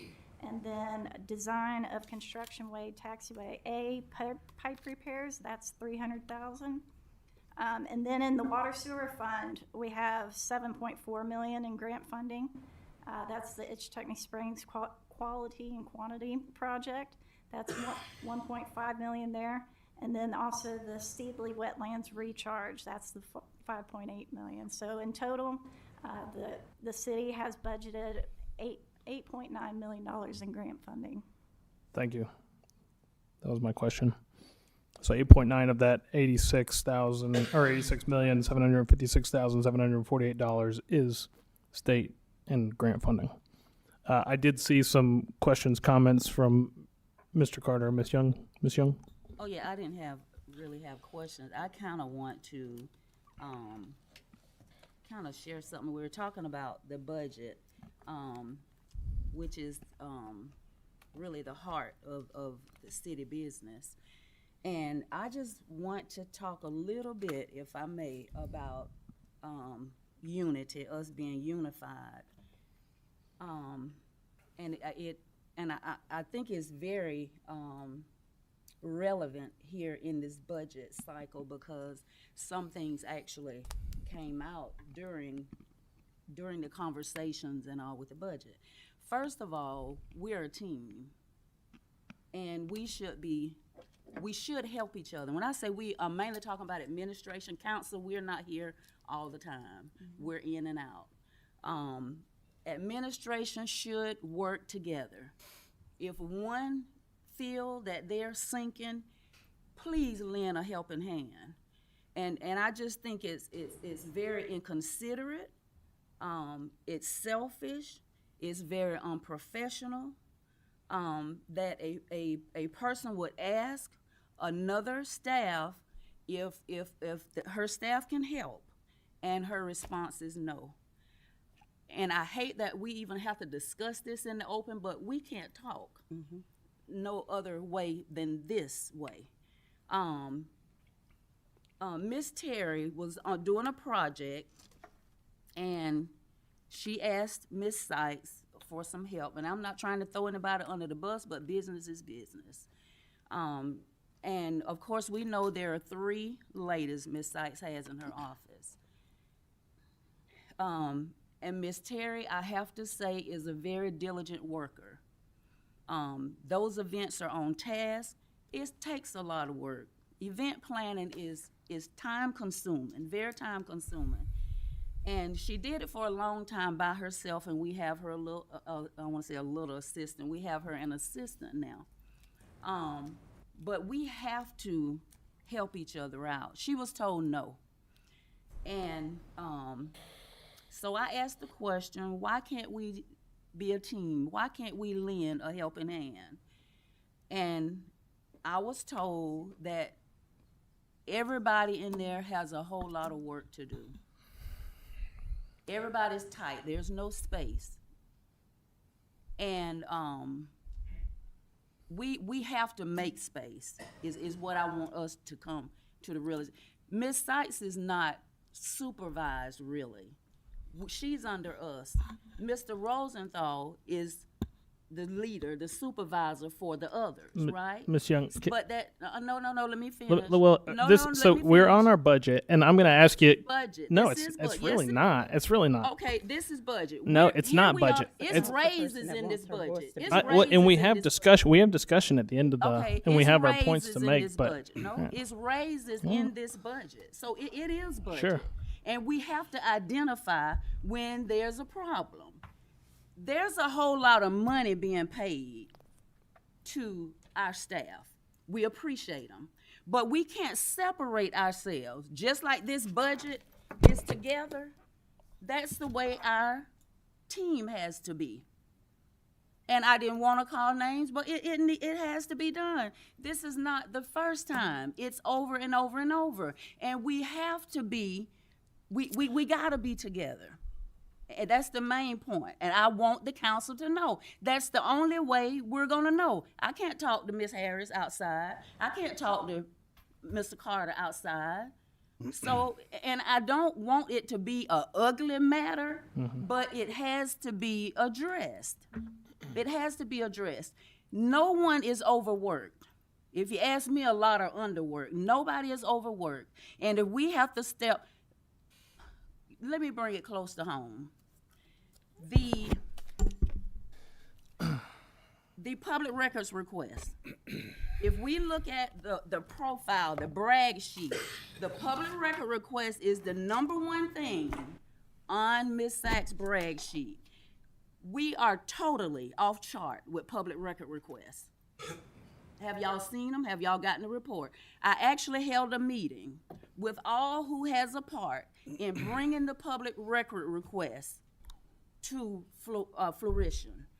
And I asked me, I said, well, Ms. Sykes, your public record request, when Ms. Sykes believes when she has done the application, she's received the application, and she received the money, her part is done. Maybe somebody else need to tell her part is done. It's not done until that requester has received what they asked for. That means it's complete, right? That means it's complete. The public record request, your part is not complete when you've received the application and the funding. Now, y'all looking at me strange, but this is very important. It's very important. There's no one-man task. This budget is combined. It's for all. And that's how we have to run this operation. We're working on the public record request. We came up with a strategy. They're working to bring that into action, but it can't be one person. This is the face sheet on this budget. If you look at it, that's the face sheet. So I'm just asking, she's under our supervision. Sure, yeah. And we need to pay closer attention. Objectively, I would ask you, how do we bring that back to budget? You looking at open your budget. So what's the suggestion, request? Open your budget. Look, I've gone line by line Mr. on Mayor, this budget. point of order, relevance. This is not at all relevant to the budget. It's not relevant to the budget.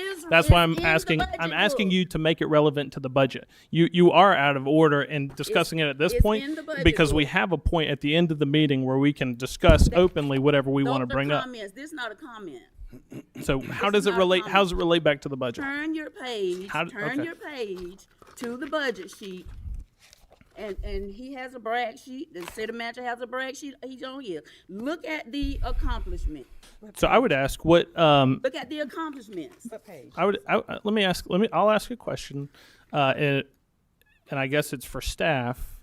To bring it back to relevancy on the budget so that we can flesh it out completely. It's a part of the budget. I understand that she's part of the budget, but the task that was being asked, was it anybody's job title within Ms. Sykes' department? Let's tying it to the budget. I don't know what the task is. I don't know what happened. It's right before you, Mayor. The task that was being asked, was it part of somebody's job description who's being paid for out of the I would like, hold on, I'm asking staff now, and I think Dee or Miss Sykes, maybe you can answer this. What was the task that was being asked out of your department? It's ridiculous. This should be in comments. But when there is an explosion in this office because it's things that are overlooked like this. Is this Mr. Mayor, may I please? Absolutely. Let her answer the question. Audrey Sykes is a charter officer of the city of Lake City and absolutely does work to serve the city council. We can literally add a discussion item to the next agenda and discuss whatever we like about the clerk's department. We can ask her as many questions as we like. We can have anybody else on the city staff come up and answer any questions we like. But unless we're adding or taking away something from the budget, this is completely irrelevant.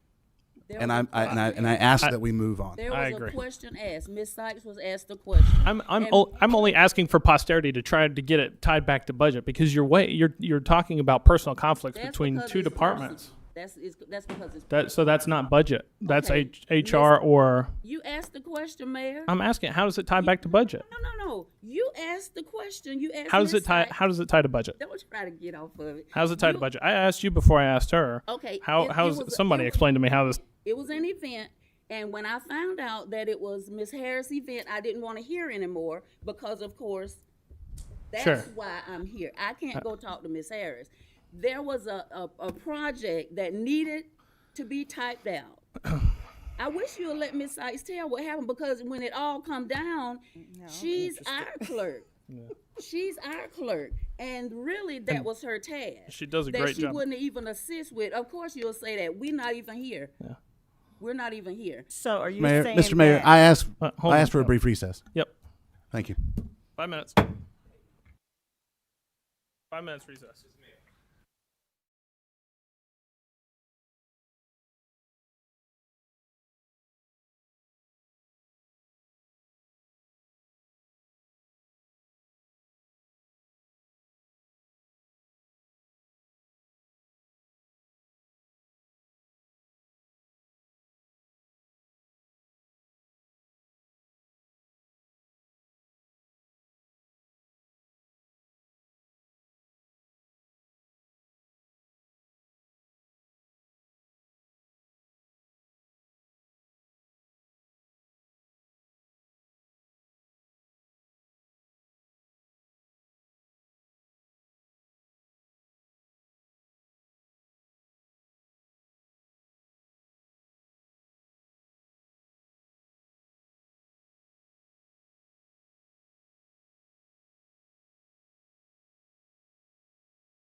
into session here.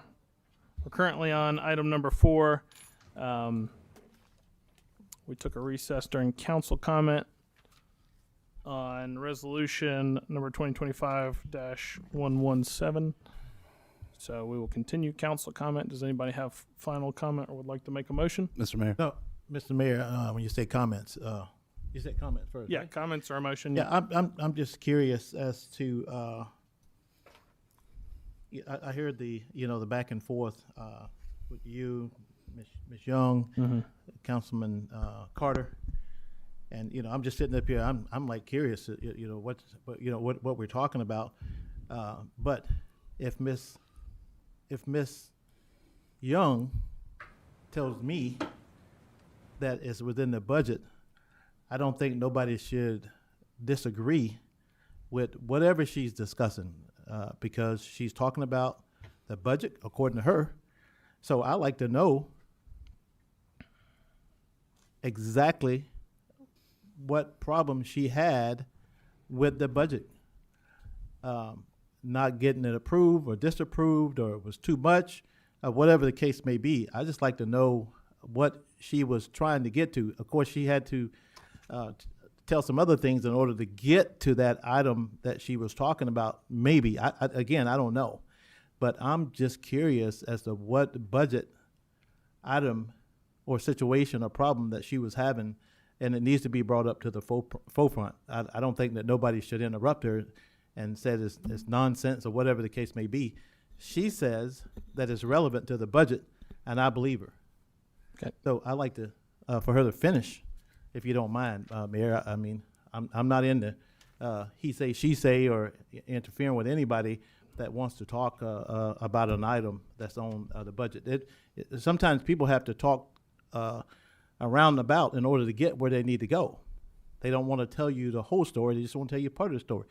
But it's about the budget, so I would like to know, if I could, before I approve or disapprove this item here. Sure, thank you. And let me first, before I ask Ms. Young if she'd like to do that, explain the order, right? I hold the audience to a standard. Whenever they get wildly off topic, I bring them back into order and I ask them to get back on that topic. The items on the budget are absolutely part of the budget, right? The departments within the budget are absolutely part of the budget. Speaking about personality conflicts within teams or between teams at the city is about as material as saying having speaking to the budget and the paper that it's printed on, right? It's not really material. It doesn't have to do with the money or how the money is being spent, how it's being collected, et cetera, et cetera. So I'm asking that we stay on task, that we pass a budget. We can have briefs with staff, or we can have hearings on it later. But I would ask that we maintain our points to the budget. So, Ms. Young, are you interested? I will say, it doesn't have anything to do with the numbers in the budget.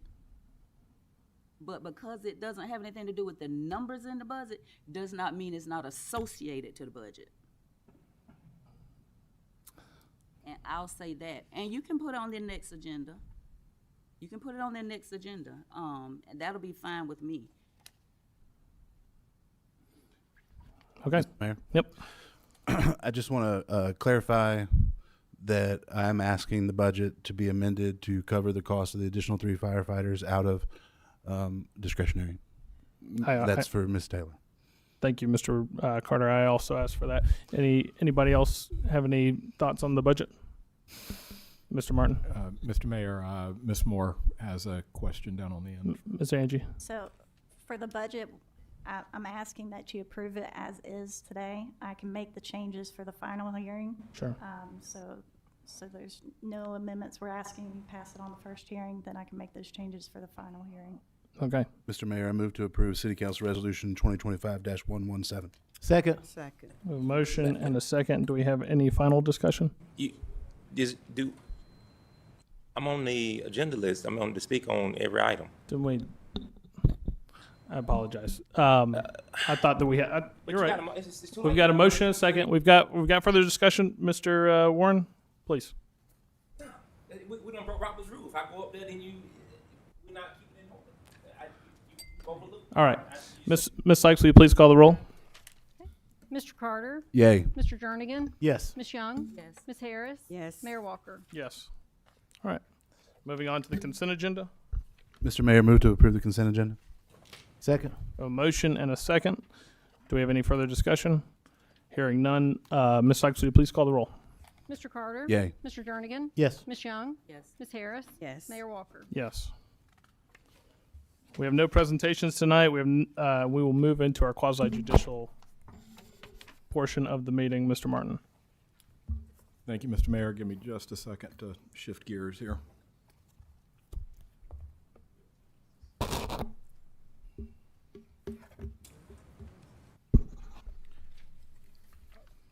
Mr. Mayor, members of council, you have 8 matters that must be considered and voted on tonight in a quasi-judicial manner.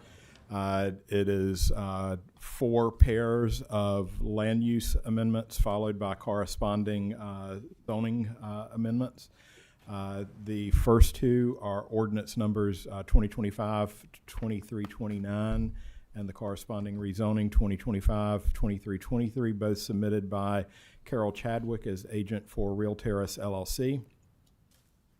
The second pair is the land use amendment is 2025-2330 and the corresponding rezoning ordinance 2025-2334, which are submitted by Carol Chadwick as agent for Mary Douglas Carter, the property owner.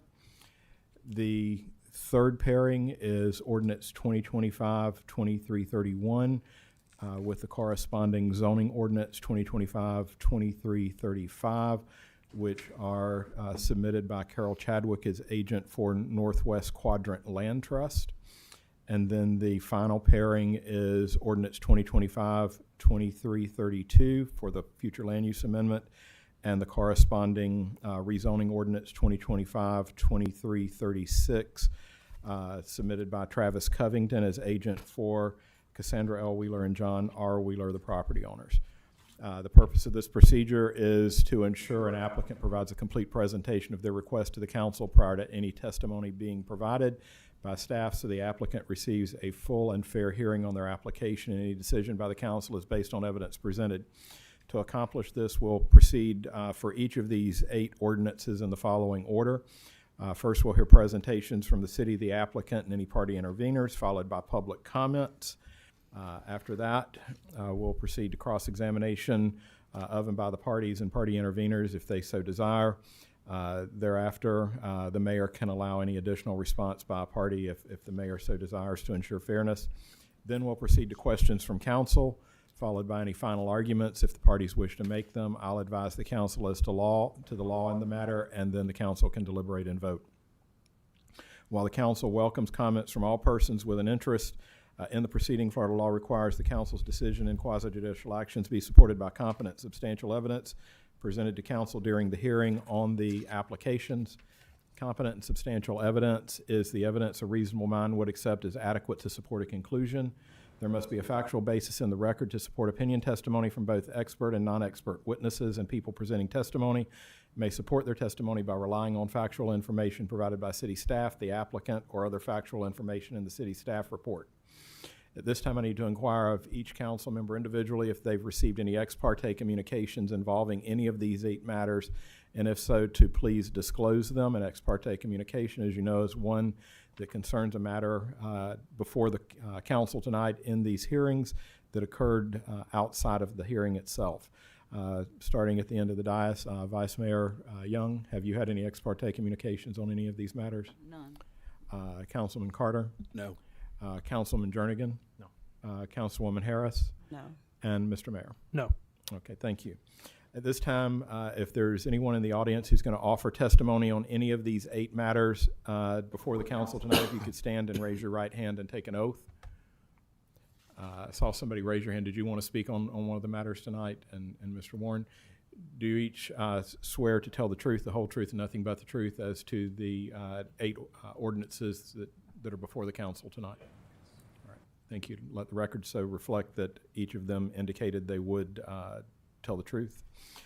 Council members, you now have before you proposed ordinance 2025-2329 on first reading, which states, an ordinance of the City of Lake City, Florida, amending the future land use plan map of the City of Lake City Comprehensive Plan as amended relating to an amendment of more than 50 acres of land pursuant to an application CPA 2505 by Carol Chadwick as agent for Real Terrace LLC, a Florida limited liability company, the property owner of said acreage, under the amendment procedures established in sections 163-3161 through 163-3248 Florida statutes as amended, providing for changing the future land use classification from county residential low density or less than or equal to 2 dwelling units per acre to city commercial of certain lands within the corporate limits of the City of Lake City, Florida, making findings of fact and support thereof, providing severability, repealing all ordinances in conflict, and providing an effective date.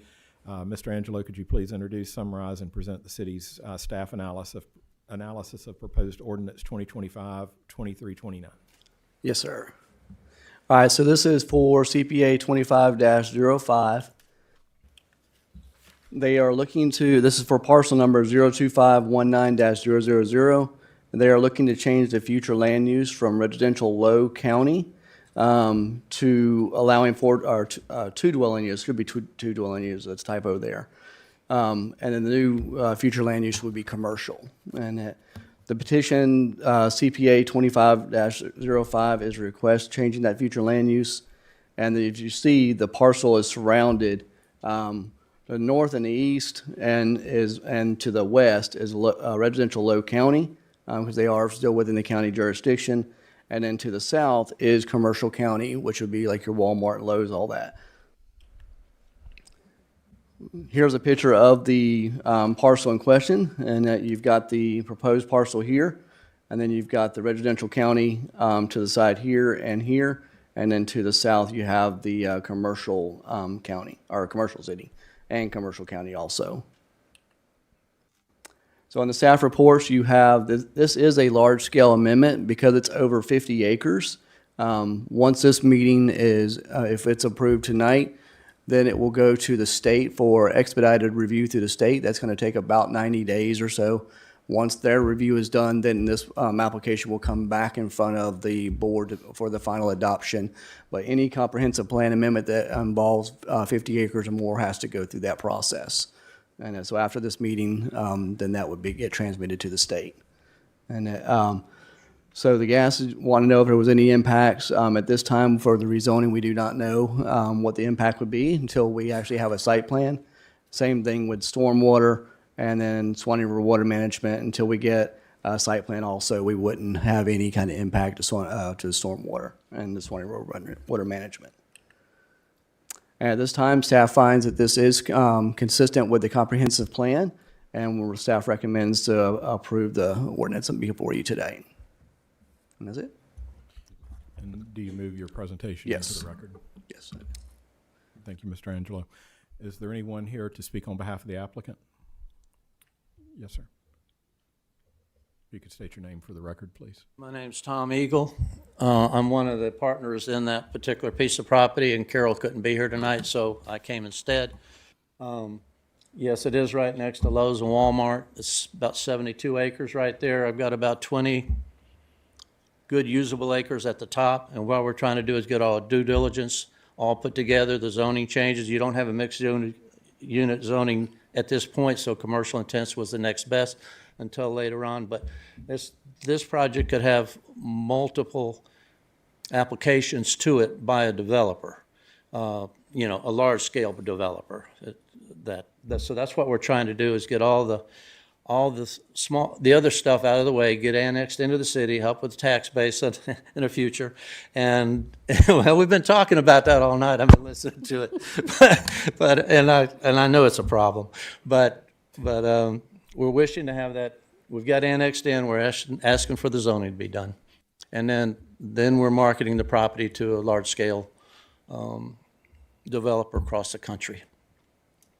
So it could be a big box, it could be condos, could be apartments, it could be housing, it could be any kind of retail outlet, It's got, that location is one of the last large pieces in the heart of the city, in my mind.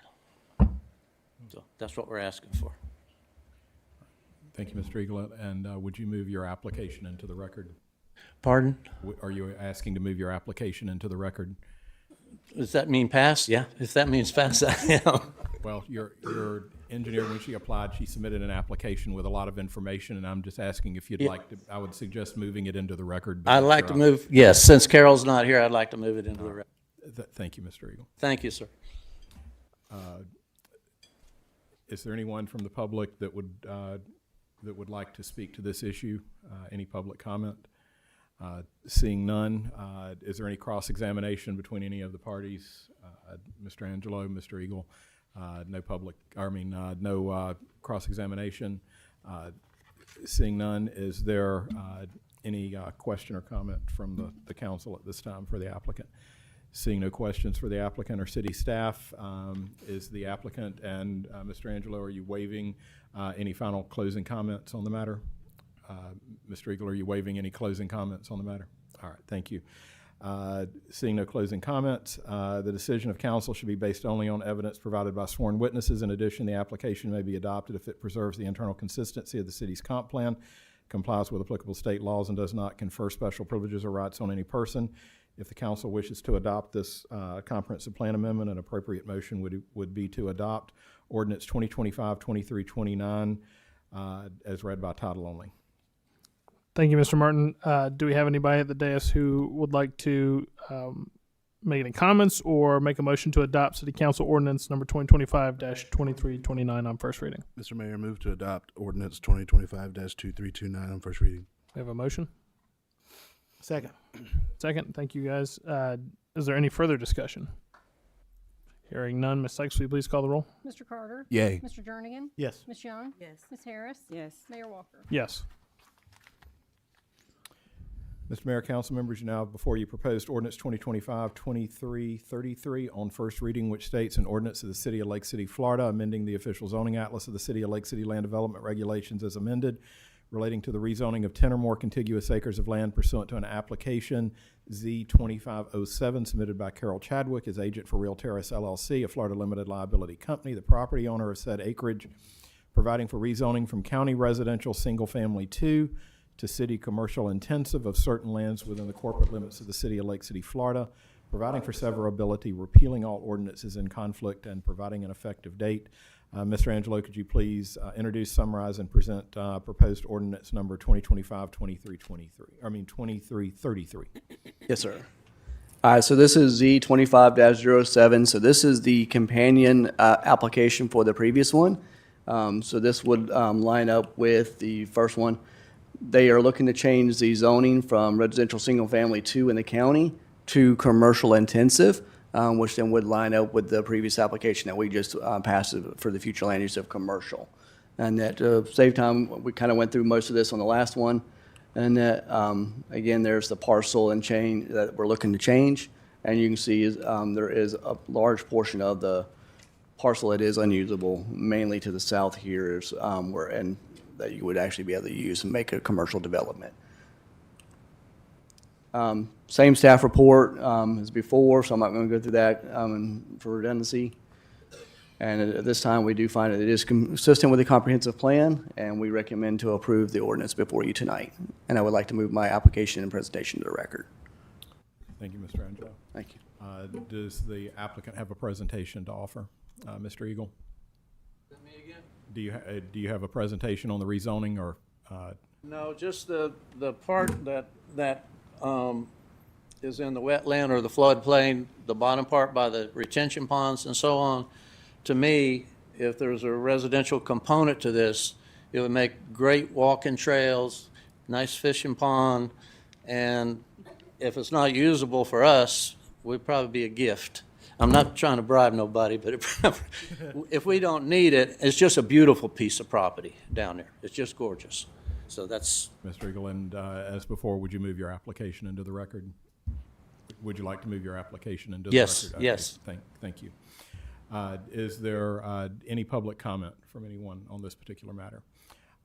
Seeing none, is there any cross-examination that either of the parties wishes to take advantage of? Seeing none, are there any questions from council? Seeing no questions from council, do the parties waive any closing comments? Mr. Eagle, I think you're waiving closing comments. Mr. Angelo, you're waiving closing comments. Thank you. The decision of council should be based only on the evidence provided by sworn witnesses. In addition, the council shall take into consideration the recommendation of the Planning and Zoning Board and those matters listed in section 15.2.2 of the city's land development regulations.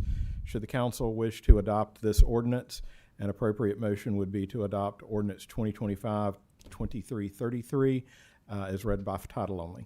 Mr. Mayor, I move to approve City Council Ordinance 2025-2333. We have a motion Second. and a second. Thank you both. Do we have any further discussion? Seeing none, Ms. Sykes, will you please call the roll? Mr. Carter? Yay. Ms. Harris? Yes. Ms. Young? Yes. Mr. Jernigan? Yes. Mayor Walker? Yes. Mr. Martin. Thank you, council members. Now you have before you proposed ordinance 2025-2330 on first reading, which states, an ordinance of the City of Lake City, Florida, amending the future land use plan map of the City of Lake City Comprehensive Plan as amended relating to an amendment of 50 or less acres of land pursuant to an application CPA 2506 by Carol Chadwick as agent for Mary Douglas Carter, the property owner of said acreage, under the amendment procedures established in sections 163.3161 through 163.3248 Florida statutes as amended, providing for changing the future land use classification from residential medium density less than or equal to 8 dwelling units per acre to residential high density less than or equal to 20 dwelling units per acre of certain lands within the corporate limits of the City of Lake City, Florida, making findings of fact in support thereof, providing severability, repealing all ordinances in conflict, and providing an effective date. Mr. Angelo, could you please introduce, summarize, and present the city staff analysis of proposed ordinance 2025-2330? Yes, sir. So this is CPA 25-06. It is for parcel number 11174-001. As Mr. Martin stated, the current future land use is residential medium, allowing for 8 dwelling units per acre, and they are looking to change the future land use to residential high, which would allow for 20 dwelling units per acre. And the parcel is surrounded on the north, it is agricultural, and on the east, south, and the west, it is residential medium. This is a location of the project here. This is Bascom North through here. You have residential medium over here, and then residential medium here, and then the ag is up here to the north. Staff reports are the part of the parcel is already zone RMF1, which is multifamily, and the difference between RMF1 and RMF2 is the 8 dwelling units per acre and the 20 dwelling units per acre. FDOT had no response at this time, and Swanee River Water Management said that it may need a ERP permit, but they won't know until they actually see a site plan whether we need one or not. I think clicker died. All right, then at this time, there's no other comments. I would like to recommend to the board that we go ahead and approve the ordinance before you tonight, and it is consistent with the comprehensive plan. And are you moving your staff report Yes. into the record? All right. Yes, Thank you, Mr. Angelo. Is there any presentation by the applicant? I would just like to say that I'm glad to see my 80-plus-year-old grandmother still hard at it, still having an entrepreneurial spirit, and to continue to try to make the best growth in the community in which she was born and raised in, and that I was born and raised in, and that we work very, very hard to invest our money in and improve. And so we ask that staff has already supported, and we ask that the council move to support it as well. And with that being said, yes, we would like to move everything into the record, please. Thank you. Thank you, Mr. Warren. Is there any public comment on this matter? Seeing no public comment, are the parties waiving cross-examination of each other? Are there any questions from council on the matter? Seeing no questions from council, are the parties waiving any final comments? All right, seeing that there's parties are waiving final comments, The decision of council should be based only on evidence provided by sworn witnesses. In addition, the application may be adopted if it preserves the internal consistency of the city's comp plan, complies with applicable state laws, and does not confer special privileges or rights on any person. At this time, the council may discuss the application and testimony, and following an appropriate motion and second, may adopt ordinance number 2025-2330 as read by title only. Thank you, Mr. Martin. Do we have any comments or? Mr. Mayor, Mr. Mayor, I'd like to, oh, you got any comments? Go ahead, sir. I was just moving to approve. Okay, I want to Motion. go ahead and adopt city ordinance number 2025-2330 at this time. Thank you. We have a motion and a second. For clarity, motion by Mr. Jernigan, second by Mr. Carter. Do we have any further discussion? Hearing none, Ms. Sykes, will you please call the roll? Mr. Jernigan? Yes. Mr. Carter? Yay. Ms. Young? Yes. Ms. Harris? Yes. Mayor Walker? Yes. All right, moving on to the next one, Mr. Martin. Thank you, Mr. Mayor. Council members, you have before you proposed ordinance 2025-2334 on first reading, which states, an ordinance of the City of Lake City, Florida, amending the official zoning atlas of the City of Lake City Land Development Regulations as amended relating to the rezoning of less than 10 contiguous acres of land pursuant to an application Z-2508 by Carol Chadwick as agent for Mary Douglas Carter, the property owner of said acreage, providing for rezoning from residential multifamily 1 or RMF1 and residential single family 3 or RSF3 to residential multifamily 2 or RMF2 of certain lands within the corporate limits of the City of Lake City, Florida, providing severability, repealing all ordinances in conflict, and providing an effective date. Mr. Angelo, would you like to introduce, summarize, and present the ordinance? Yes. All right, so this is Z25-08, so it is the companion rezoning for the previous application. As you can see, it is for changing the zoning from RMF1 to RMF2, and which would line up with the residential high density that we just assigned it with the comp plan amendment. And same map as before, just showing the zoning on the sides of it. RSF3 here, RSF3 over here into the south, and then this would be RMF2 here. Same comments as before, and at this time, the staff does find it is consistent with the comprehensive plan and recommends the approval of the ordinance in front of you tonight. And I'd like to move my application and presentation to the record. That's it. Thank you, Mr. Angelo. Is there a presentation from the applicant? It's the same, Mr. Council. I just, again, want to say that it is a blessing to have an 80-plus year grandmother that's still active as an entrepreneur, still moving in the spirit of real estate and trying to better the community in which she was born and raised. I'm extremely proud of her. I don't know how she does it and how she did it, but nonetheless, I'm extremely grateful and proud to be her grandson. Thank you. And I'm willing to move that into the record as well. Thank you, Mr. Warren. Is there any public comment on this application? Seeing no public comment on the application, the parties waiving cross-examination. They're indicating yes. Is there any comment or questions from council at this time? Seeing none. Are the parties waiving cross-examination? They're indicating yes. That being the case, the decision of council should be based only on the evidence provided by sworn witnesses and those matters listed in section 15.2.2 of the city's land development regulations. At this time, the council may discuss the application and testimony, and following an appropriate motion, may adopt ordinance 2025-2334 as read by title only. Thank you, Mr. Martin. Do we have any discussion, or would anybody like to make a motion to adopt a council ordinance number 2025-2334? I'll make a motion that we adopt ordinance number 2025-2334. Second. First reading. Thank you. We have a motion and a second. Do we have any further discussion? Ms. Sykes, will you please call the roll? Ms. Young? Yes. Mr. Carter? Yay. Mr. Jernigan? Yes. Ms. Harris? Yes. Mayor Walker? Yes. All right. Mr. Martin, moving on to 2025-2331.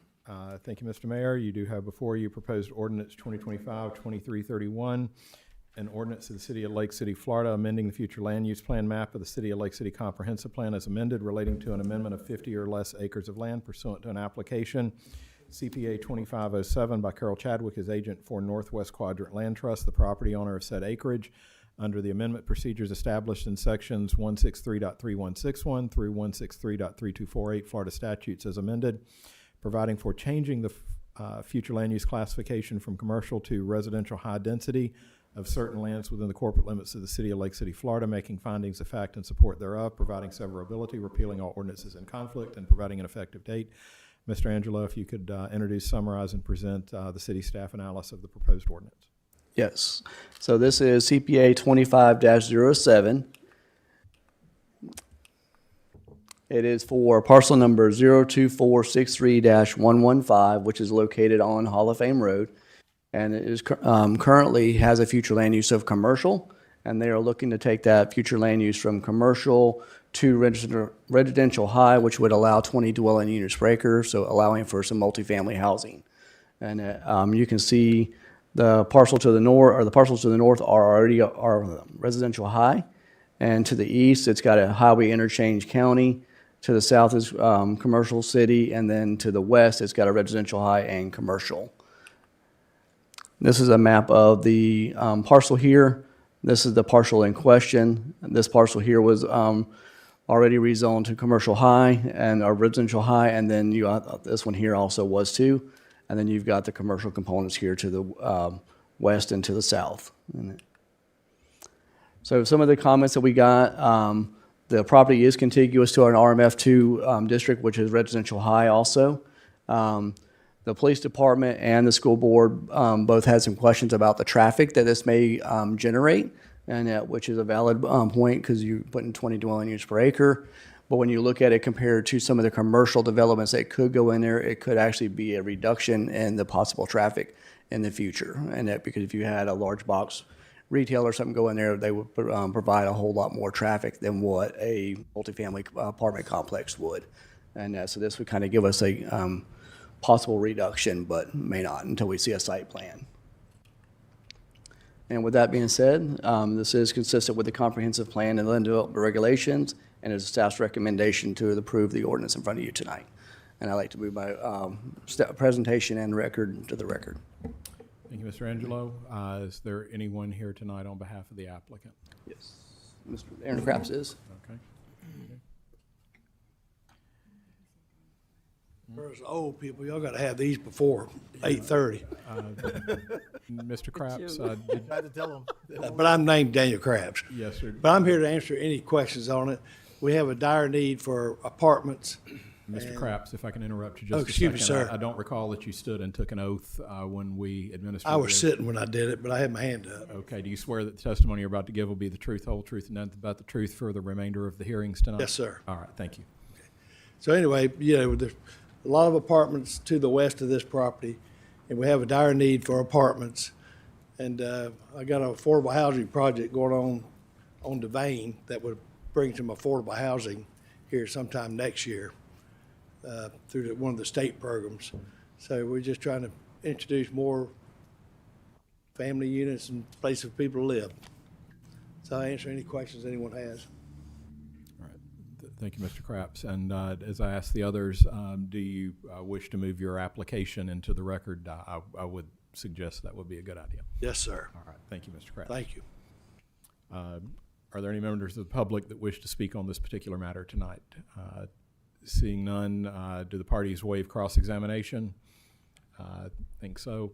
Are there any questions from council? Seeing no questions from council, do the parties waive closing comments? Okay, parties are waiving closing comments. The decision of the council should be based only on evidence provided by sworn witnesses, and in addition, the application may be adopted if it preserves the internal consistency of the city's comprehensive plan, complies with applicable state laws, and does not confer special privileges or rights on any person. At this time, the council may adopt ordinance number 2025-2331 following an appropriate motion and second. Yes, Mr. Carter. Mr. Mayor, I'd like to approve City Council Ordinance 2025-2331. Second. Motion and a second. Thank you both. Do we have any further discussion? Hearing none, Ms. Sykes, will you please call the roll? Mr. Carter? Yay. Mr. Jernigan? Yes. Ms. Young? Yes. Ms. Harris? Yes. Mayor Walker? Yes. Mr. Martin, moving on to 2025-2335.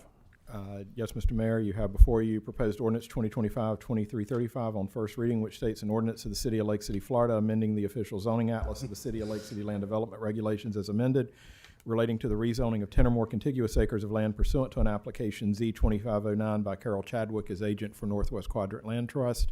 The property owner has set acreage providing for rezoning from commercial general to residential multifamily 2 of certain lands within the corporate limits of the city of Lake City, Florida, providing severability, repealing all ordinances in conflict, and providing an effective date. Mr. Angelo, could you please introduce, summarize, and present the proposed ordinance? Yes. So this is Z25-09, which is the companion application for the previous application for the same parcel, and they are looking to change the zoning from commercial and general to residential multifamily 2, which would allow for the 20 dwelling units per acre, which would line up with the future land use that we just adopted. Again, there's the same parcel as discussed before, showing the zonings around it and showing the multifamily here to the north. Same comments as before. There is one that I forgot to mention, which was for the wastewater. This area is kind of, some of the lift stations there are at capacity or pretty close to capacity. And so once this is kind of decided what's going to actually build out, whether it's commercial, whether it's residential, all these will have to be looked at a little closer when it comes to capacity in the area. And so that's something that, you know, I just wanted to make sure that, being it was brought up by the directors, I wanted to make sure I pointed that out. But at this time, we do find it is consistent with the comprehensive plan and land development regulations, and ask that you approve the application in front of you tonight. And I would like to move my application and presentation to the record. Thank you, Mr. Angelo. Mr. Craps, did you wish to present on the matter, or do you just want to adopt your earlier comments? Okay, and would you move your application into the record as well on the rezoning? All right, thank you, Mr. Craps. Moving forward, are there any comments from the public? Seeing no public comment, do the parties each waive cross-examination? Parties are so indicating. Are there any questions from council? Seeing no questions from the council, the parties, are you waiving closing comments? I see that they're indicating that. Seeing that, the matter is now before the council. The decision should be based only on the evidence provided by sworn witnesses, and in addition, the council shall take into consideration the recommendation of the Planning and Zoning Board and those matters listed in section 15.2.2 of the city's land development regulations. At this time, the city council may discuss the application and testimony, and should it so desire, may adopt proposed ordinance number 2025-2335, following an appropriate motion and second to adopt that ordinance as read by title only. Do we have any council comments or adoption? Mr. Mayor, move to adopt City Ordinance 2025-2335. Second. We have a motion and a second. Thank you both. Do we have any further comments? Ms. Sykes, will you please call the roll? Mr. Carter? Yay. Mr. Jernigan? Yes. Ms. Young? Yes. Ms. Harris? Yes. Mayor Walker? Yes.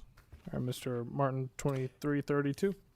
Thank you, Mr. Mayor. Council members, you have before you proposed ordinance 2025-2332 on first reading, which states an ordinance of the City of Lake City, Florida, amending the future land use plan map of the City of Lake City Comprehensive Plan as amended, relating to an amendment of 50 or less acres of land pursuant to an application CPA 2508 by Travis Covington as agent for Cassandra Wheeler and John Wheeler, the property owners of said acreage, under the amendment procedures established in sections 163.3161 through 163.3248 Florida statutes as amended, providing for changing the future land use classification from residential moderate to commercial of certain lands within the corporate limits of the City of Lake City, Florida, making findings of fact in support thereof, providing severability, repealing all ordinances in conflict, and providing an effective date. Mr. Angelo, could you please introduce, summarize, and present the city's staff analysis of the proposed ordinance? Yes. So this is CPA 25-08.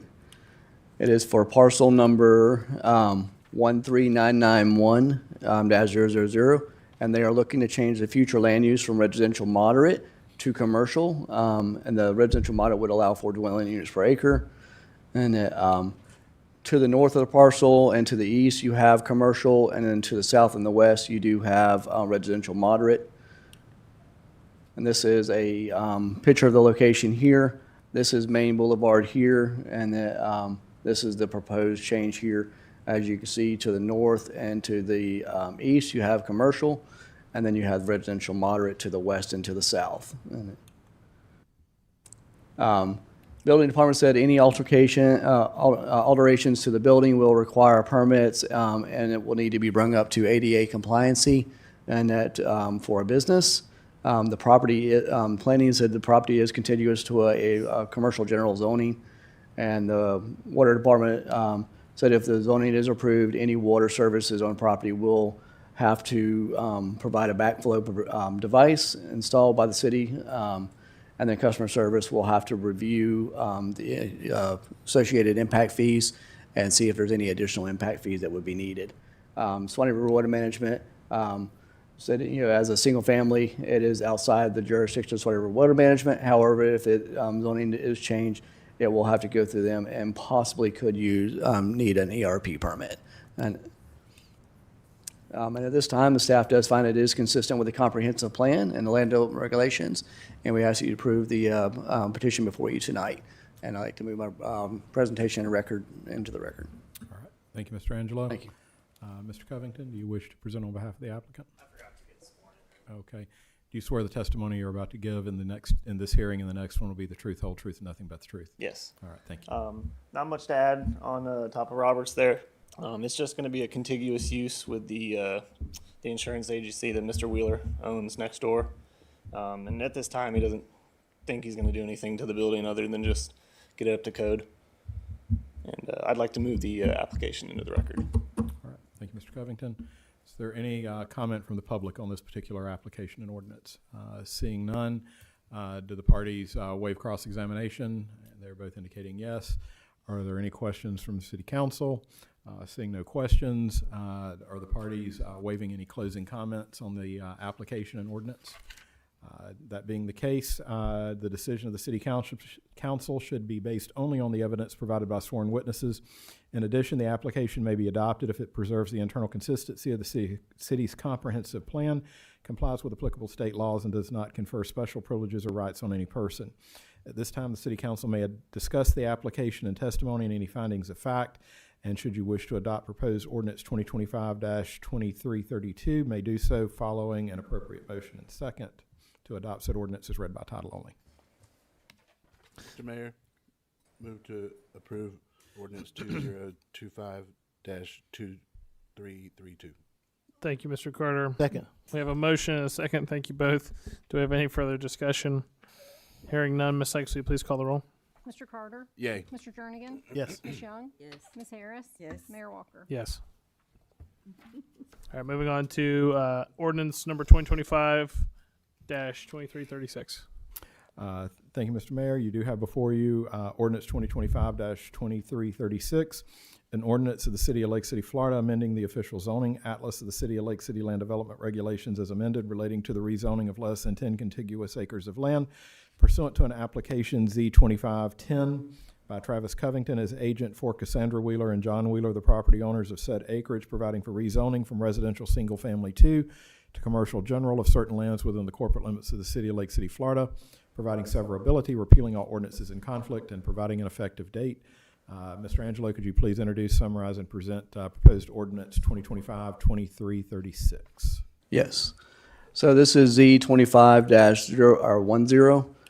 It is for the same parcel as mentioned before, 13991-000.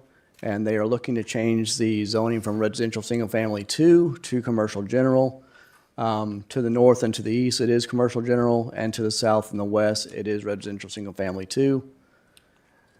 And the same map as before, just showing the actual zoning around it. And the same comments as before. So at this time, the staff would like, so that it is consistent with the comprehensive plan, and we would like to ask the board to approve the petition before you, and I'd like to move my presentation into the record. All right, thank you, Mr. Angelo. Mr. Covington, on behalf of the applicant, do you wish to just adopt your prior comments? And do you wish to move your application for the rezoning into the record? All right, thank you. Let the record so reflect. Is there any public comment? Seeing no comment from the public, do the parties waive cross-examination? They're both indicating yes. Is there any, are there any questions from the council? Seeing no questions from the council, the parties waiving closing comments. They're both indicating yes. That being the case, The decision of council should be based only on evidence provided by sworn witnesses. In addition, the council shall take into consideration the recommendation of the Planning and Zoning Board and those matters listed in section 15.2.2 of the city's land development regulations.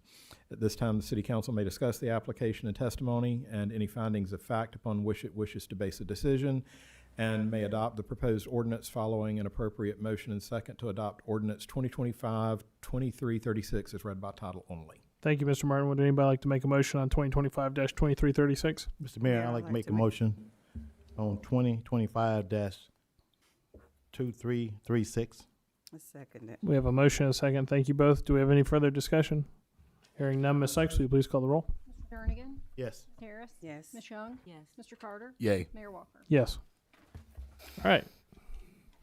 Thank you, Mr. Martin. We will now move into our open public hearing on City Council Ordinance number 2025-2323. Mr. Martin, would you please read that by title? Thank you, Mr. Mayor, members of the council. You have before you on second and final reading ordinance number 2025-2323, an ordinance pertaining to buildings, building regulations, contracting, permitting, licensure, and insurance within the city of Lake City, repealing existing provisions of city code, establishing certain uniform codes, establishing permitting fees and requirements, establishing insurance requirements, repealing all ordinances in conflict, providing for severability, and providing an effective date. Should the council wish to adopt this ordinance on second and final reading, an appropriate motion would be to adopt ordinance 2025-2323 as read by title only. Thank you, Mr. Martin. I will now open up public comment on City Council Ordinance number 2025-2323, beginning with you, Mr. Warren. Thank you, Noah. The only thing that I wanted to say to this particular item number 19, is it possible, Mayor, and I don't know whether or not this is something that the city attorney may can instruct us on, or may tell us whether or not it can be done. And it's something that I would love to see, and I'm quite sure there's other people who would love to see this happen. One, along with this, make it where there's a mandatory book given to certain council members as it relates to Robert's rules, and that they have to read and give an essay on it to make sure they completely understand it. And number two, can we mandate some type of financial literacy class and some type of financial education for some of the council members who are not up to snuff when it comes to those issues? I don't know whether or not that's an appropriate ask, and I'm not being funny here.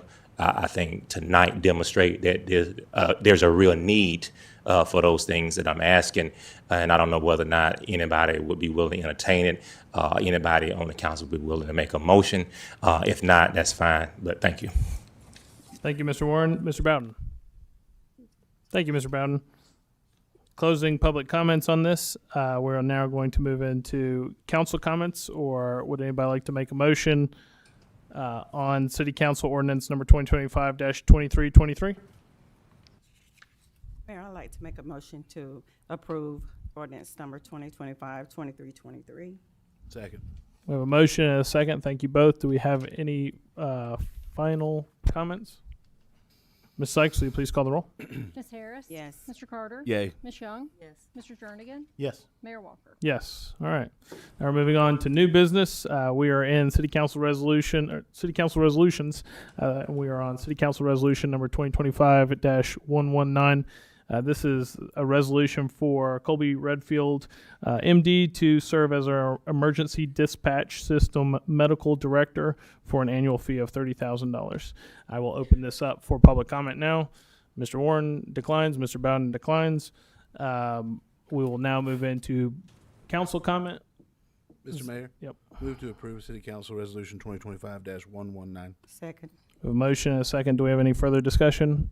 Hearing none, Ms. Sykes, will you please call the roll? Mr. Carter? Yay. Ms. Harris? Yes. Ms. Young? Yes. Mr. Jernigan? Yes. Mayor Walker? Yes. All right, now we're moving on to City Council Resolution number 2025-120. This is a resolution of the City of Lake City, Florida, adopting the evaluation tabulation of response that certain invitation to bid on 024-2025 for milling and resurfacing of Northwest Fowler. I will now open it up for public comment, and that is you, Mr. Warren. Thank you, sir. I think this is a great idea, along with the private discussion that didn't take place about 5 Points Elementary School. I don't think it's a public secret that certain council members are working with the county commission to turn that into a potential trade school. And I think that this is something that's in the public, at least maybe because I know few people, or maybe I know way too many people. But I don't think it's a secret. I think I was like Mr. Carter, that they weren't willing to discuss it. And I think Mr. Carter was right to question, because I think you ran on transparency. And I think one of the things that, besides Mr. Noah saying that he's going to make sure that he keeps the meetings under control, as he told his citizens at large, that he was going to also make sure that he focused on transparency. And so I think that issue lacked a little transparency. I know it's off topic, Mayor, and I'm probably deliberately being off topic, but because a lot of people went off topic today, and Well, bring us back into Fowler on this one. You're gonna give me a little bit longer than I'm not. No. You're gonna cheat me out of mine. Topic. Okay, so you're gonna cheat me out of mine. All right, we'll let the lawyers remember that. Mr. Clay, make a record of that. I didn't get what Ms. Young got. Thank you. Thank you, Mr. Warren. Mr. Bowden? Thank you, Mr. Bowden. Does the council have any comments on City Council Resolution number 2025-120? Would like to make a motion? Mayor, I'd like to make a motion for resolution number 2025-120 be approved. Second. We have a motion and a second. Thank you both. Do we have any further discussion? Ms. Sykes, will you please call the roll? Ms. Harris? Yes. Mr. Carter? Yay. Ms. Young? Yes. Mr. Jernigan? Yes. Mayor Walker? Yes. Now we're on City Council Resolution number 2025-121. The topic of this one is a resolution on the interlocal service boundary agreement with the county. Mr. Warren, we'll go ahead and open up public comment. Okay, declined. Mr. Bowden, declined. Do we have any comments or questions on the dais? Seeing none, would anybody like to make a motion to approve resolution number 2025-121? Or any questions? Mayor, I'd like to make a motion to approve resolution number 2025-121. Second. We have a motion and a second. Thank you both. Do we have any further discussion? Ms. Sykes, will you please call the roll? Ms. Harris? Yes. Mr. Carter? Yay. Ms. Young? Yes. Mr. Jernigan? Yes. Mayor Walker? Yes. All right, now we're on item number 23, which is the City Council Resolution number 2025-122. This is a resolution for professional consulting services at the water plant by Odyssey Manufacturing. I'll go ahead and open this up for public comment. Decline. Thank you both. Any comment on the dais, or would anybody like to make a motion to approve City Council Resolution number 2025-122? I'd like to make a motion to approve the resolution number 2025-122. Second. We have a motion and a second. Thank you both. Do we have any further discussion? Hearing none, Ms. Sykes, will you please call the roll? Ms. Harris? Yes. Mr. Carter? Yay. Ms. Young? Yes. Mr. Jernigan? Yes. Mayor Walker? Yes. All right, now we're on item number 24. This is City Council Resolution number 2025-123. This is a resolution of the City of Lake City, Florida, approving an amendment to certain advanced metering infrastructure agreement between the city and Census USA. I'll go ahead and open this up for public comment. We've got a decline and a decline. Do we have any questions or comments on the dais? I'd like to make a motion to approve resolution number 2025-123. Second. We have a motion and a second. Thank you both. Any further discussion? No. Hearing none, Ms. Sykes, will you please call the roll? Ms. Harris? Yes. Mr. Carter? Yay. Ms. Young? Yes. Mr. Jernigan? Yes. Mayor Walker? Yes. We did strike item 25 from the agenda, so we're going to move on to departmental and administration, and we're going to move into comments by City Manager Don Rosenthal. Mr. Mayor, I don't have any comments. Thank you, Mr. Rosenthal. Mr. Clay Martin. No comments from the city attorney, Mr. Mayor. Thank you. Ms. Sykes. No comments. Thank you, Ms. Sykes. Vice Mayor Young. Yes, I would like to,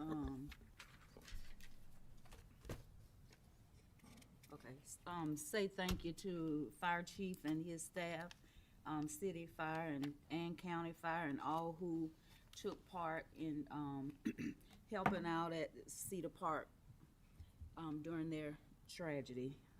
And, they are still accepting, donations. And so, the manager there, you can get with me, she doesn't mind me giving her number. that, when she can meet you there to drop off donations. They're very much in need. This is not something that's gonna happen overnight or the next few days or the next few weeks or months. This is something that they're going to have to endure for a long time. And I just do believe that they would definitely appreciate all of our prayers and support. There's one other thing. Okay, go ahead, Mayor. Thank you. Thank you, Vice Mayor Young. Councilmember Ricky Jernigan. Just one other thing, Mayor, if I may. Again, I requested to have for you to entertain a morning meeting once a month, just once a month, a morning meeting. I was out there talking with one of the constituents, and she said, "Why come y'all don't have these meetings in the mornings?" And I said, "Well, you got to talk with the mayor, or you can make a request." These meetings are tedious for our staff, and it's not about us. It's about the staff. It's about the constituents. So just try to consider it. You may want to do it 10 years from now, but again, a morning meeting start about 10 o'clock in the morning would be great for the elderly. You know, they coming out here this time of night trying to go home, driving on the road. They just don't want to do that. That's why they get in and try to get out as quickly as possible. So it's just something for you to consider. These are your meetings, and I know everybody on the dais work, and we got jobs and things of that nature. But it's not about us. It's about our constituents. So just keep that in mind, Mayor, if you don't mind. Thank you, Mr. Jernigan. Councilman Carter. Yes, Mr. Mayor, I only have two quick things. First quick thing is going off of trusting Don there as far as adding the thing to the budget, but and I don't know if I'm the only councilman up here who doesn't have really any idea what was going on with 5 points or something like that. But and obviously the deals being what they are, sometimes it's not public knowledge yet. That's fine. But I think that sometime this week, everyone here needs to be briefed on what that is. Mm-hmm. I'd like to know every detail that we have as soon as possible, because that, quite frankly, was very awkward. And again, I consistently, strongly oppose morning meetings. It's anti-voter, and most people have jobs. And that's all for me tonight. Thank you. Thank you, Councilman Carter. Councilwoman Harris. You're more than welcome to get with Mr. Don Rosenthal as well as all the other council if you would like to know more about it. But like we just said, we are in the early stages of getting this done, so you'll get some information, but it won't be a lot because it's not like a done deal. But I don't need a rebuttal right now. Felicia, thank you. Thank you. Also, instead of using, we discussed about changing the name from Housing Authority to some other kind of name versus Housing Authority. So I was wondering, did the council come up with any names, or what are we doing with that? I think that we have another workshop to come back to. Mr. Rosenthal, would you like to speak to that? Absolutely. I was just going to point out that we're going to probably conclude that at the other workshop. We're going to bring it back to the council again for one more workshop. Okay. I have a name idea. Just a suggestion. Maybe as a possibility, we name it "Staff Has No Secrets from the City Council." To be clear, thank you. Thank you, Mr. Carter, to the naming convention. Ms. Harris. Staff has no secrets from. Let's talk. It's just an idea. You can call it whatever you like. Are we being petty right now? No.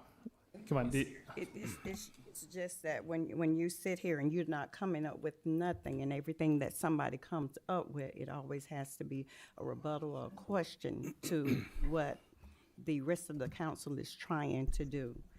So it might seem like a secret with you because it's the early stages of it, but like everything, it takes its course.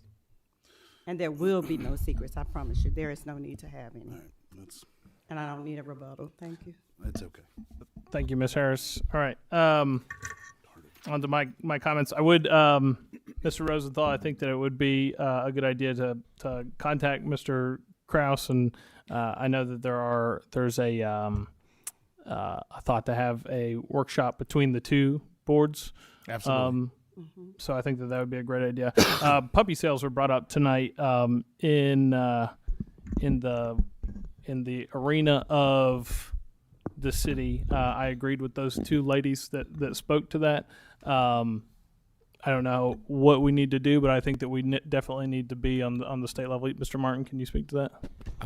I can't tell you what the existing state of the law is in the city, but I certainly intend to find out first thing Absolutely. tomorrow morning. Good. It's on my task list for post-meeting action. Very so. good. I think with a lot of talk about animal enforcement and the funding of that, I think it's a good revenue source that if somebody wants to do that, they certainly can be licensed and walk down that route, because too often we see puppy mills breed and then dump those dogs off on quite frankly on the public, which is not fair to everybody else. 5 points. I already mentioned that having a collective meeting on that. Cedar Park, massive tragedy. The United Way is also collecting donations for the victims of Cedar Park.